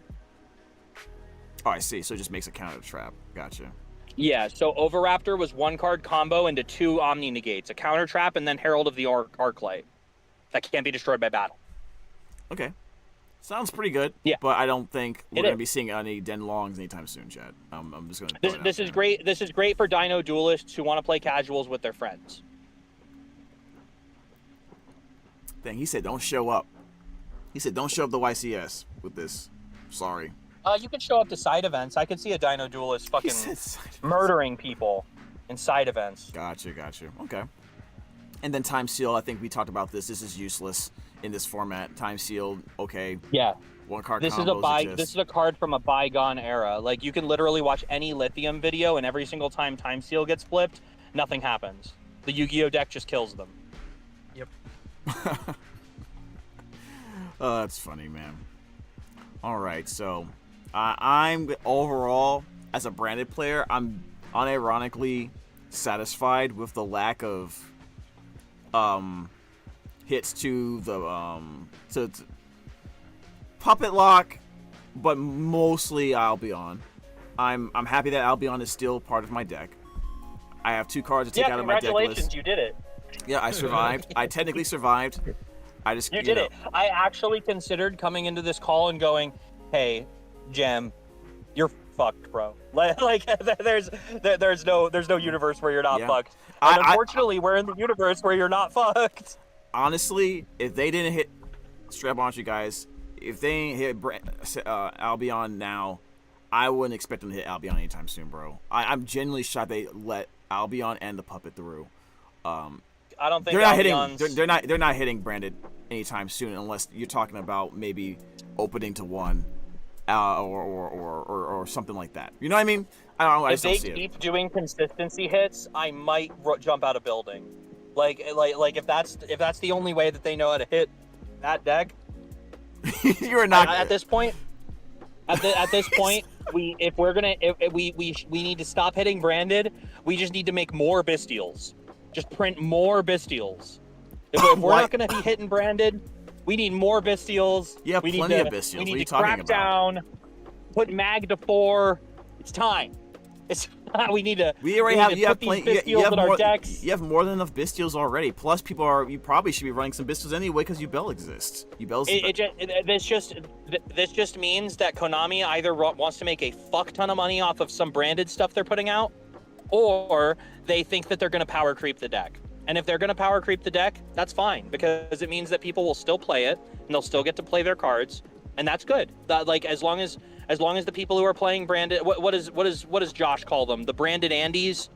If the branded Andes can still get to play their branded decks, then I'm happy for them. I would rather, as I said earlier, you don't hit a deck because it has good cards. You hit a deck because it's causing a problem. And if Konami doesn't think that this is a problem, if they think that they can circumvent the problem by putting branded fusion to 1 and just printing better cards, I wish them luck. I want to see them do it.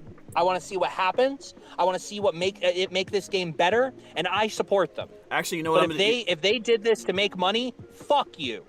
You know, I just realized probably because I'm probably gonna go to a local tomorrow, where this is, you know, obviously it's not effective now. It'll be effective next week, but it's effective on September 2nd, yeah, so it's effective on Monday. Yeah, on Monday, exactly. All I'm probably if after this, for the time being, I'm probably just gonna put two more fusion duplication in the deck. Run 3. I'm running Yubel branded, so I'm already running 3 super poly. Take that with the 1 branded fusion and the 3 fusion duplication. Put the opening of the spirit. Put opening of the spirit gates in there. Yeah, I'll put one in there too. I'll put one in there too. Why not? And then put like do you have nightmare pains? Are there any nightmare pains? Yeah, I have 2 copies of Nightmare Pain. I think I'm trying you could play, one in the deck right now. You could play Terraforming and get Nightmare Throne in one of those spots, and then like that gets you a free Phantom of Yubel. Yeah, I don't have Terraforming, but that's a great idea. Terraforming, just ask someone. Ask someone there. Just be like, hey, can you bring a Terraforming? I'll give you 7 cents. These voices you're doing, like who are these people, man? These guys sound mad sus.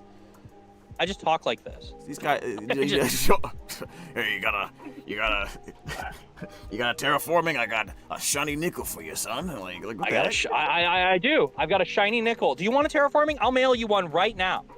Right now. It's 3 o'clock. Yeah, but that wouldn't the stamp cost more than the Terraforming? Like. Yeah, probably. But I'm helping you. Yeah. Okay. What? Yeah, give me a wish list of cards. All right. Honestly, I think I have almost everything I want anyway. I do. We'll talk about it after. Actually, I'm potentially looking for one more Loving Defender Forever to try the test, and then Terraforming, like you mentioned. Okay. Yeah, I can do that. I can do both of those things. Yeah, man. I can love you and defend you forever. Oh, sweet. You'd love to see it. Stop, see, say I'll no. You right now. Someone said stop, say idea. No. Oh, but you'll never. But you don't mean it. Don't even try it. You don't mean it. I'll defend you right now. Puppet's good. Puppet's safe for the game. I'm. Can I just be real here? I was genuinely surprised that people thought Albion needed to get banned. Is that OD? I think if we're. I feel like it was distracting. I feel like it was. It felt like it was distracting people from the real problems in the format.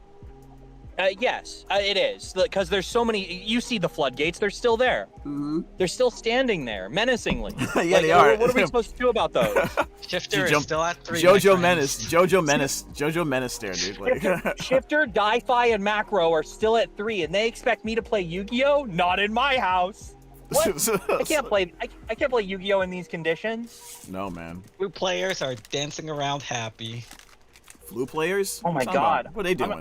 I'm just gonna blue players continue living. They're like the new Burning Abyss Andes. Yep. Burning Abyss? I've never seen these guys. What are you talking about? Dante continues to survive Banlists, everyone. Go Dante.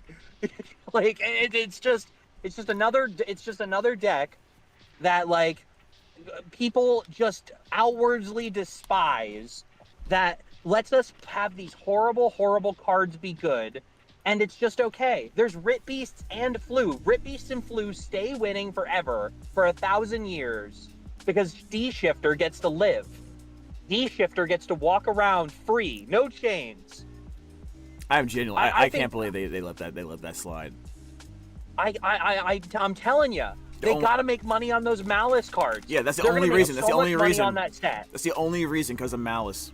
They want Malice to be broken when it comes out. It's gotta be.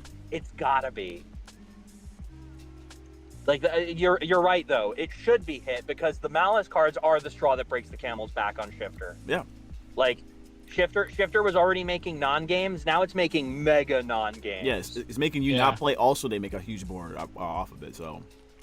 And also, Konami, I appreciate you for making it harder for me to get my next YCS win by banning Hot Red Dragon Archfiend King Calamity. You need that card. You need that card. Giving me a bit. You need that card. Giving me a bit of a challenge. Just use Cosmic. Just use Cosmic Dragon, man. Just don't use that nonsense. I just used Cosmic to get a Steam Deck. I know how this works, Jim. Yeah, that's what I'm saying. You're good. Get that nonsense out of here. I am good. That card can kiss my black ass. But imagine if I had Primus Primera. Have you read this card? This is the greatest Yu-Gi-Oh card ever printed. I'm sending this to you now. What's the greatest Yu-Gi-Oh? Also, do you have a grasp, by the way? Because Centurion Primus Primera. Here's the card and here's its effect. I sent it to you. It's in your inbox. You can show this on stream. Okay, well it'll be right next to the. If I show it on stream, it'll be next to the puking. Let me pull it up on stream, guys. All right, cool. All right, so this is a level 8 synchro monster. Generic level 8 synchro. It's generic. Okay, yeah. It's This generic. special summon monster cannot be destroyed by battle unless it was summoned from the extra deck. Cool. That means there's ways not to summon it from the extra.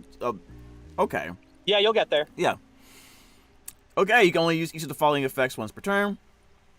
If this card is synchro summoned, you can add one emblema card from your deck or graveyard to your hand. Then you can destroy one card on what? Then you can destroy one card on both players' fields. Okay, that's awesome. That's great. If a face-up Centurion card, Non-targeting removal.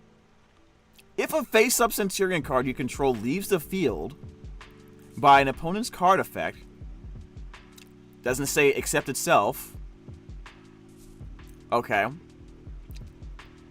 Then you can special summon it. Okay, alright, okay. So if it gets special summoned later... Okay, so only on the synchro summon can it add an emblema card and pop something. Okay. Yeah. But Now, now, I don't think you know what Emblema Oath does. It's a quick play spell that lets us place a Centurion card either face down in the spell and trap zone or a monster face up in the spell and trap zone as a continuous trap. Mm-hmm. And you know that that's what Centurions do. They're face up traps and they summon themselves. Oh shit! Yeah, that's right. Yeah. So then you just summon it from the, and then it's indestructible. Yeah, Nifty. and then and this is a level 8 synchro tuner, generic level 8 synchro tuner. Oh, it's a tuner. Oh. It's a tuner. Yes. Chiuna. Okay, I see it now. I wasn't trying to read Kana. Okay. I see it now. Yeah. Yeah, isn't that crazy? That's actually really good.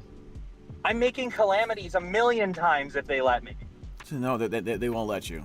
All right, stop it. Every Stop. Elixordio and Duelist, every Elixordio and Duel Evolution video, in the description it says, surely calamities will be banned before this card comes out, right?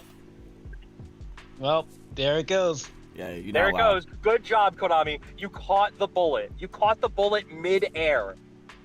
If you did not ban this card, I would have thanked you for the YCS win on the stream. It would have been beautiful. Okay. This guy is. It would have been beautiful. I don't think I'm capping. I feel proved I'm the best Centurion player in the world. I feel like okay. Yo man, Captain Crunch right now. He said, "Yo, I'm gonna thank you on stream." Captain Crunch, bro. On stream, but now I'm not. Now I gotta play. Now I gotta try. Now you have to actually play Yu-Gi-Oh. Yeah, I gotta play Yu-Gi-Oh now. Yeah, you have to use 2 more brain cells to get your wins. Okay, that's okay. You know, Fiendsmith is still a 1-card combo for this card. For what card? For Primus Primera. Oh, stop it. Oh yeah. Okay. I don't need Lacrima. I already killed you. Okay. Omae wa mo. Yeah. I've dumped Fiendsmith. I searched Tracked. I tracked into Lurie. Lurie summoned itself. Summoned Requiem. Requiem summoned the new girl in Rage of the Abyss. She mills another Fiendsmith. I summon the Fiendsmith. I equip it with Requiem. I contact it into the level 4 Magistus Tuner Fusion monster, and make a level 8 synchro. Yep. Completely free. Fiendsmith Centurion Whitewoods. Best deck ever. Best deck ever made. You plan on doing that? 100 times. Really? I think so. Yeah. Okay. I would love to see it when it's done. I would love to see it when it's done. I'm gonna be working. I'm gonna be working my nuts off. It's gonna be crazy. Nuts off. Oh my god. And now I have another extra deck spot because Calamities is gone. Good job, Konami. I needed it. Crazy. And Lacrima's gone. Look at all those extra deck spots I have. I know. Yeah, I'm just this is gonna delicious. replace the Lacrima with. Oh wait, no, that's 2 extra deck spots. Good thing I have like a DDD Caesar. Yeah, I think Caesar is still like a reasonable choice. You can still make it. I think Caesar should have been banned, but I just didn't feel like there was enough like format depth to justify it at the time. You know. Yeah, by the time people could really make a stink about it, they already was making Beatrice spam. So yeah, Beatrice definitely had to go. Thank God. Yes, Beatrice had to go. Beatrice was inhibiting game design, so even if they hit like all of the Fiendsmith cards that made Beat Rice, we still would not be able to make level 6s like in Yu-Gi-Oh, and that would be not fun. That'd be not good for the game. People like the only people who could play it were like Burning Abyss players, and like now and now that's just like completely gone. Yeah. Like Beatrice is now like just generic, and it's not great. It's not a happy time for anybody.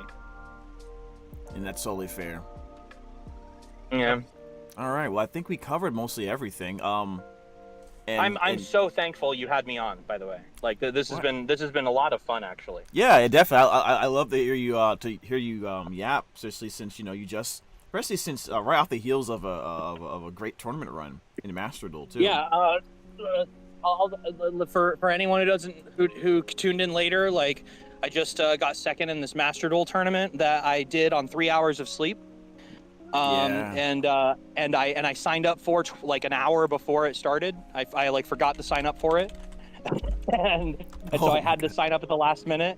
I had like 3 hours of sleep after working an 8-hour overnight at a hotel, and then I found out in the middle of at the very end of the Swiss that not only did I top, but that top cut was starting now. And I only had 3 hours until I had to be to work for my second overnight. So I only got 3 hours of sleep, was about to go to a second overnight, and I had to do top 4 in my car. Wow. Yeah. That's a true grind. Now, I told my girlfriend I'm sorry, and the was getting off the highway. Gotcha. But I lost the coin toss and went second, so all I had to do was hand trap him. Gotcha. So I hand trapped him, and then it went to my turn, and I won game 1. Nice. Real quick, Svetty, you said you had somewhere to go soon, or no? I just finished driving my friend to the apartment that we were talking in. So. Oh, you were doing all that while we were talking? That's crazy. I started the drive as we started the semi-limited list. Nice. Okay, so your D&D thing, are you good or? I'm good for another 20 minutes if you need me for something. Okay, yeah, we're just chilling here for a little bit longer then. I just pulled up, you can see my screen. I just pulled up I guess a branded Yu-Gi-Oh tuber. Looks like he has a list of stuff up right now. I have him unmuted so we don't talk over him or he doesn't talk over us, more like it. I'm just trying to see what because he's mostly known for branded stuff. I'm just trying to see if he had the same idea about what I felt about the branded stuff. Branded Fusion, still best deck, no cap. One Branded Fusion does nothing. We have been playing with it at least in one OCG and Master Duel for a year and doing just fine. Didn't say anything about Grass Looks Greener here in the notes here. But yeah, let's see. I like this list. Seems like it will change up things enough. Branded Fusion to 1 makes deck building a little different and opens up innovation with cards like Grass is Greener. So he's planning on getting Grass as well, like I thought people, at least the Branded Fusions would be doing. And actually, Grass in a deck that also runs Yubel stuff will probably also turn into not only a potential to make a Branded Fusion by banishing the Branded Retribution to pull it from the graveyard, but also making a Phantom beforehand from the graveyard. Yeah. Here's the issue with the format now. Yeah. Yubel is now the only deck that insulates from Nib. Like at all. I mean, naturally, without splashing other engines, you mean? I would invite you to name an engine that insulates from Nib with no Apo. Branded can make it without Yubel. All they have to do is make access. All they have to do is make access to create access to Rangwignol before the Nib So Branded doesn't play through or doesn't play to out Nib. Branded plays through Nib. That's a little different. Okay, it's different. Okay, okay. Yeah, so because like if you get nibbed, you set up most of your board to get ready for things, and then set Branded in red. And then if your opponent has a secondary hand trap of like certain kinds, they were able to stop you from placing Branded Lost because your 5th summon's usually Lubellian. So like, you don't get to place Lost there. You have to search it with your Aluber, which means you need to have hit Branded Fusion and not gotten ashed. So like, there's a couple things, and also like you could do that half-baked like Quem play, like Quem Cartesia, and summon in 4. That's a pretty good way to do it. Yeah, like that's how you could play through nib. They have ways to play through nib, but you mean like to make the nib irrelevant from even coming out. Like so, yeah. you have to the light and darkness dragon like outs nib. Like so Now, you do have ways to do it, but like I'm talking like on like a meta perspective, there is no reason not to play 3 nib now because Apo's gone. No, yeah, absolutely. It was holding nib back. Another thing I just realized, a lot of people like to play branded at 50 or even 60. This might make it hard for branded players who want to do that to play Desires, because they typically want to at 60, and if they hit the branded fusion with the Desires, that's really bad. Yeah, that's true. Well, then you just play 60 for grass, because grass can at least put branded fusion in your hand with like retribution or sword. Yeah. That'll be very interesting. I would drop the Desires, and that you have other options. The thing with branded is, as you quote meta, is that it has so much room and flexibility. That's why it's always relevant, because they can just swap things out and still be Gucci. You can replace stuff with, like, bring back the Frightfur package, for example. Yeah, you can do the that's true. That's right. The Frightfur package, it gives it more board breaking capability by doing that too. So yeah, and then we also received Light and Darkness Dragon Lore, which I think people will play that more, despite the fact that we have Puppet Lock. Right. Also, people were talking about adding Give and Take to the deck if they got rid of Sanctifier. We're not doing that anymore, but that's still a viable option that's thrustable. Let's take a few seconds. You said after we finish covering the list, we'd answer questions. Why don't we see if anyone has any questions? Yeah, absolutely. That's a great idea. Anyone in the chat have any questions they want to throw out before our friend here has to go? Yeah, because I'm happy to answer any questions. I've been playing Yu-Gi-Oh for a long time. I've been playing since the last week of Edison format. You know, like I have a lot of card knowledge. I know like what past, present, and future is probably going to hold. You know, I'm happy to help anybody if they want. He knows the future, chat. I mean, we know what Rage of the Abyss is going to look like. I just showed you an emblema searcher. You know, yeah. Cards are about to kind of fuck hard, and they kind of have to for the sake of like Molcharmy Ross coming. You know, like it's going to be a weird time. Yeah, this game's going to hit hard. This game's going to hit hard and fast. It's going to be crazy. I think if Ross wasn't coming out and they printed Molcharmy similar to it, or if they split Ross's effect in half, we would have like Molcharmies would be like the future of hand traps, and they'd be a good future for hand traps. But like, I don't know. Right now, it's just kind of bleak. Master Dragon, can you beat James in the duel? You mean right now, or you mean in general? Like, I thought didn't you not just hear his credentials? Of course, he can beat me in the duel. Yeah. Yeah. Master Dragon has like some sort of beef no, with you. No, yeah, Master Dragon is trying to get banned. I was like, are you trying to get arrested, Master Dragon? Because you know, like, yeah, but he can beat me in Smash, which makes me more mad than me beating him in Yu-Gi-Oh would make him. I mean, so I think you can probably beat me in Smash just like I can beat you in Yu-Gi-Oh. Just that obviously one is better at the other game. Yeah. Like I'm not some scrub in Yu-Gi-Oh, guys. Like. Yeah, he's not. James is not bad at Yu-Gi-Oh. He's not. He obviously has, like the reading comprehension to be able to give me like pretty decent takes, even though he's like the branded guy. Bro, yeah. I mean, I used to play. Like I said, I used to play. And then, you know, when you voice act for Yu-Gi-Oh, you kind of. Occasionally one might want to look into the cards of the show you're recording for. Yeah. No, I understand. I know what every berry magician does, and I hate it. That's so funny, man. I love that. Kaiba was like, you challenged me with fruit. How dare you? Isn't Kaiba the greatest thing ever? He is so awesome. So you mean in general? I mean, like he can beat me. I mean, he has more like TCG experience, right? So yeah. So if it means anything, I did after after Top Cut, while I was sitting at work, I had like an hour of free time, so I played against Rhyme Style and C-Reacts right after the stream ended. Mm-hmm. Oh wow! And I got it, and I played, and I beat them both. So okay, cool.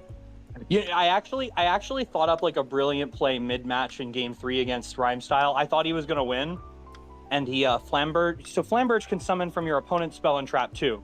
So he summoned my Centurion Legatia. Legatia's effect is all monsters you control with 2,000 or less attack can't be destroyed by battle. And I went, no fucking shot. And I just started activating monster effects to get his Apo down to 0 attack, and I swung at it with 3 Bestials. That sounds like a mistake then. Sounds like a straight up mistake, bro. He literally tweeted me. He was like, "That was brilliant." it was very humbling because, like, and I also very much underestimated him. He was a lot better of a player than I thought he was. Like, so I'm very happy to find that like the future of Yu-Gi-Oh content creation is in the hands of like extremely competent people. Yeah. Speaking of which, I should have you on more, or you should actually have me on more if you want to do something.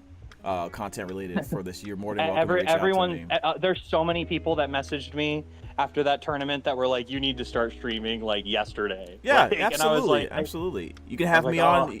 Oh. This is essentially in many ways an interview for you, so if you want me to come on your stream for any reason whatsoever, it's very easy for you to reach out. Well, shucks, I'm very happy about that. Thank you. What are you talking about? We're buds, dude. Yeah, I know. We're jam buds. Yeah, exactly. Trademark. Yeah, royalties. I'm gonna get sued.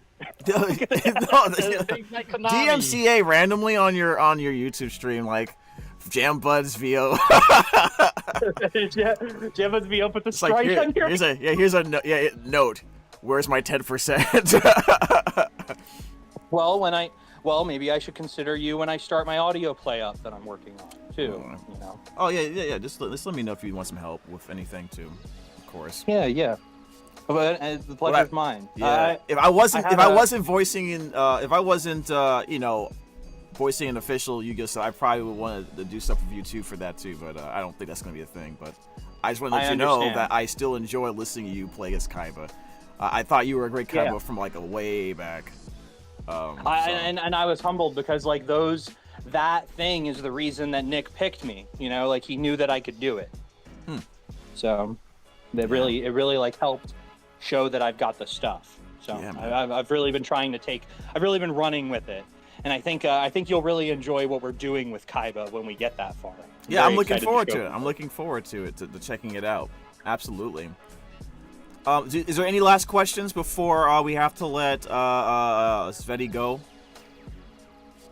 I keep on wanting to say Red Techno Tenor, but that's fine. Either's fine.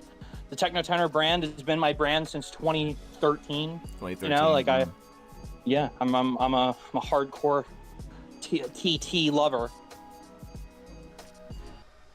It's funny because Nick's name is Red Muffler Man and mine's Red Techno Tenor. He's the RMM and I'm the RTT. Yeah, it works out. Yeah.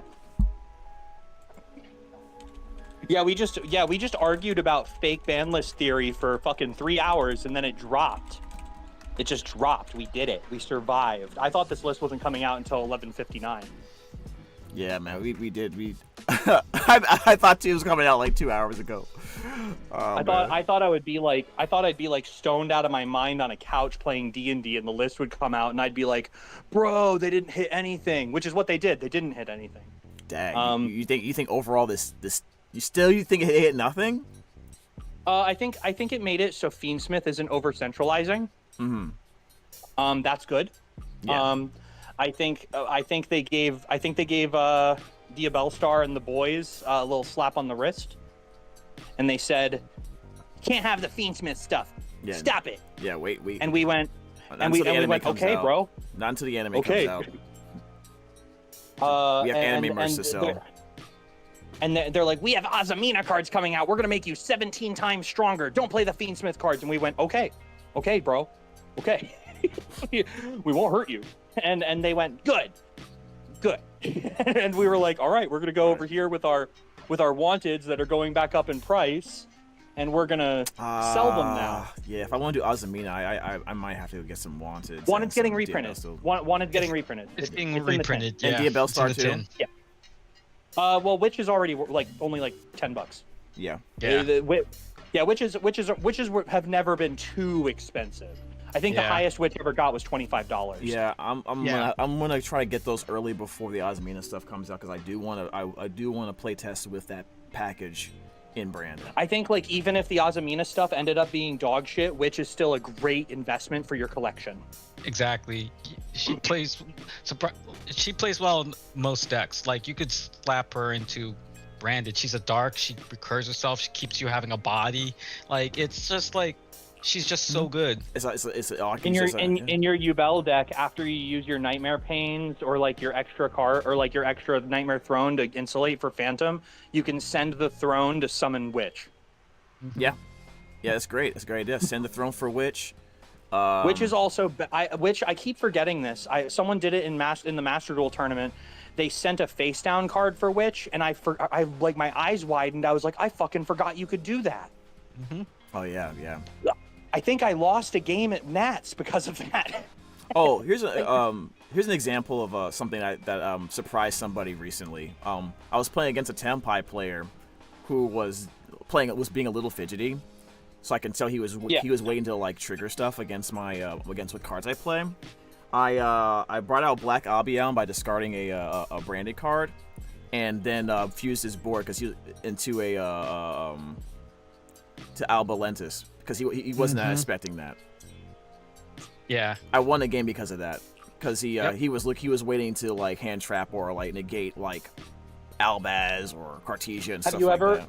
Did you know that you can Alba Lenatus with a set Albaz? Yeah, I know that. That's so baller. Like it's you insane. just imagine going set one card and your opponent goes, oh, they have nothing, and then you just swipe their board off the field. I love it. I was actually low key. I was considering what's the name of that card? It's a Yubel fusion, or a fusion that uses Yubel. Or a Neos Kruger or something like that. I was low key gonna run a copy of Neos Kruger in my Yubel deck, so I can fusion duplication, Yubel, and then take their board. You should play no, that's not a fusion monster. Never mind. I was gonna say Neos Wiseman. Yeah, that doesn't work. That won't work. Yeah. Yeah. Shame. Boo. Yeah, Kruger. Yeah, I was gonna use Kruger to special summon Yubel, and then like I can fuse their board with it. All right, I'm gonna have to head out now. Thank you everyone so much for letting me stream. I needed it. You needed it, bro. It was honestly a pleasure for you to hop on. So yeah.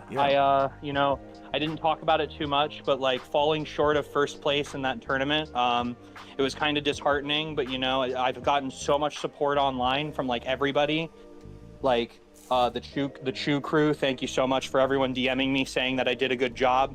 Jeff, thanks for coming to my work at midnight to give me a pep talk the night before the final round. Oh wow! Like there are so many people who wished me luck, and like it means so much to me that like my career is finally kind of giving back a little. Like I'm showing people that I'm actually a good player instead of this like washed 30-year-old. But yeah, you were always good. I'm happy. I know, and isn't it crazy? I'm like Gohan. So okay, all right, chill. We go here, chill. Maybe one day I'll live up to it. Nice. Yeah. But thank you, James. Thank you, everyone. If you want to follow me, I'm TechnoTenor487 on Twitter. I post a lot of art for my character and my audio play. It's going to be about Pokemon. It should be coming out sometime next year. Okay. And and like I'm really excited to show everyone what I've got and show everyone other stuff. Like Red Muffler Man makes those classic versus modern Yu-Gi-Oh videos. If you're a Yu-Gi-Oh player from any generation of the game, you'll get a really good laugh out of it. I'm happy to meet everyone here. I'm happy to talk to you, and I hope I get to play you guys sometime. Oh, absolutely. Yeah, man. And you're always welcome to come through. And when I'm playing Master Duel, if you want to beat me up in front of everybody, Master Dragon will love that. Master Dragon would love that.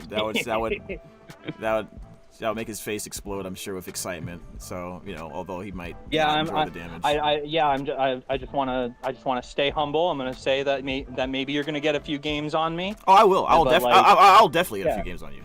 Absolutely. Yeah. I know you're not. I know you're not someone to be trifled with. I've learned that. So we'll be sure to get our game on soon. But I'll catch you guys later, and thank you so much again. Absolutely, man. You take care. Enjoy your weekend. Enjoy D&D. Yeah, happy Labor Day. Later. All right. Ladies and gentlemen, that was Red Techno Tenor, aka Svetty. You can find him on YouTube. You can find him on Twitch or Twitter, I'm sorry. And hopefully we'll see more content from this great duelist sooner rather than later. Known him for a very long time. Pretty happy that Svetty won the tournament. Got second place, I'm sorry. And is doing much better in competitive.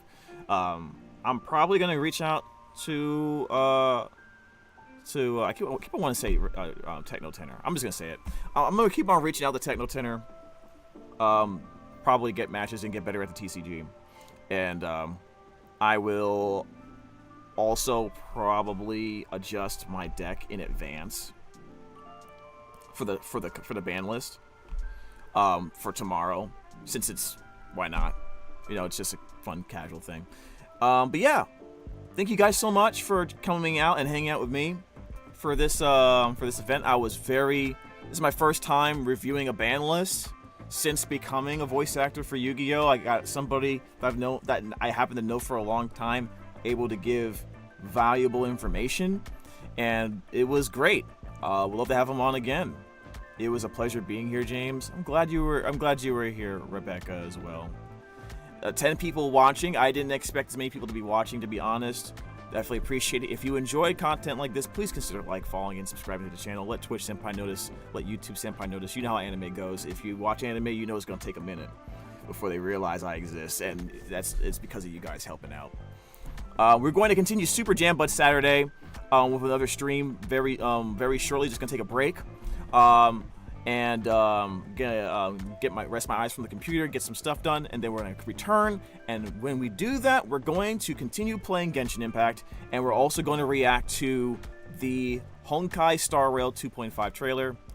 Special program. So get yourself some rest, get something to eat, do whatever you gotta do. But most importantly, stay jamming. We out.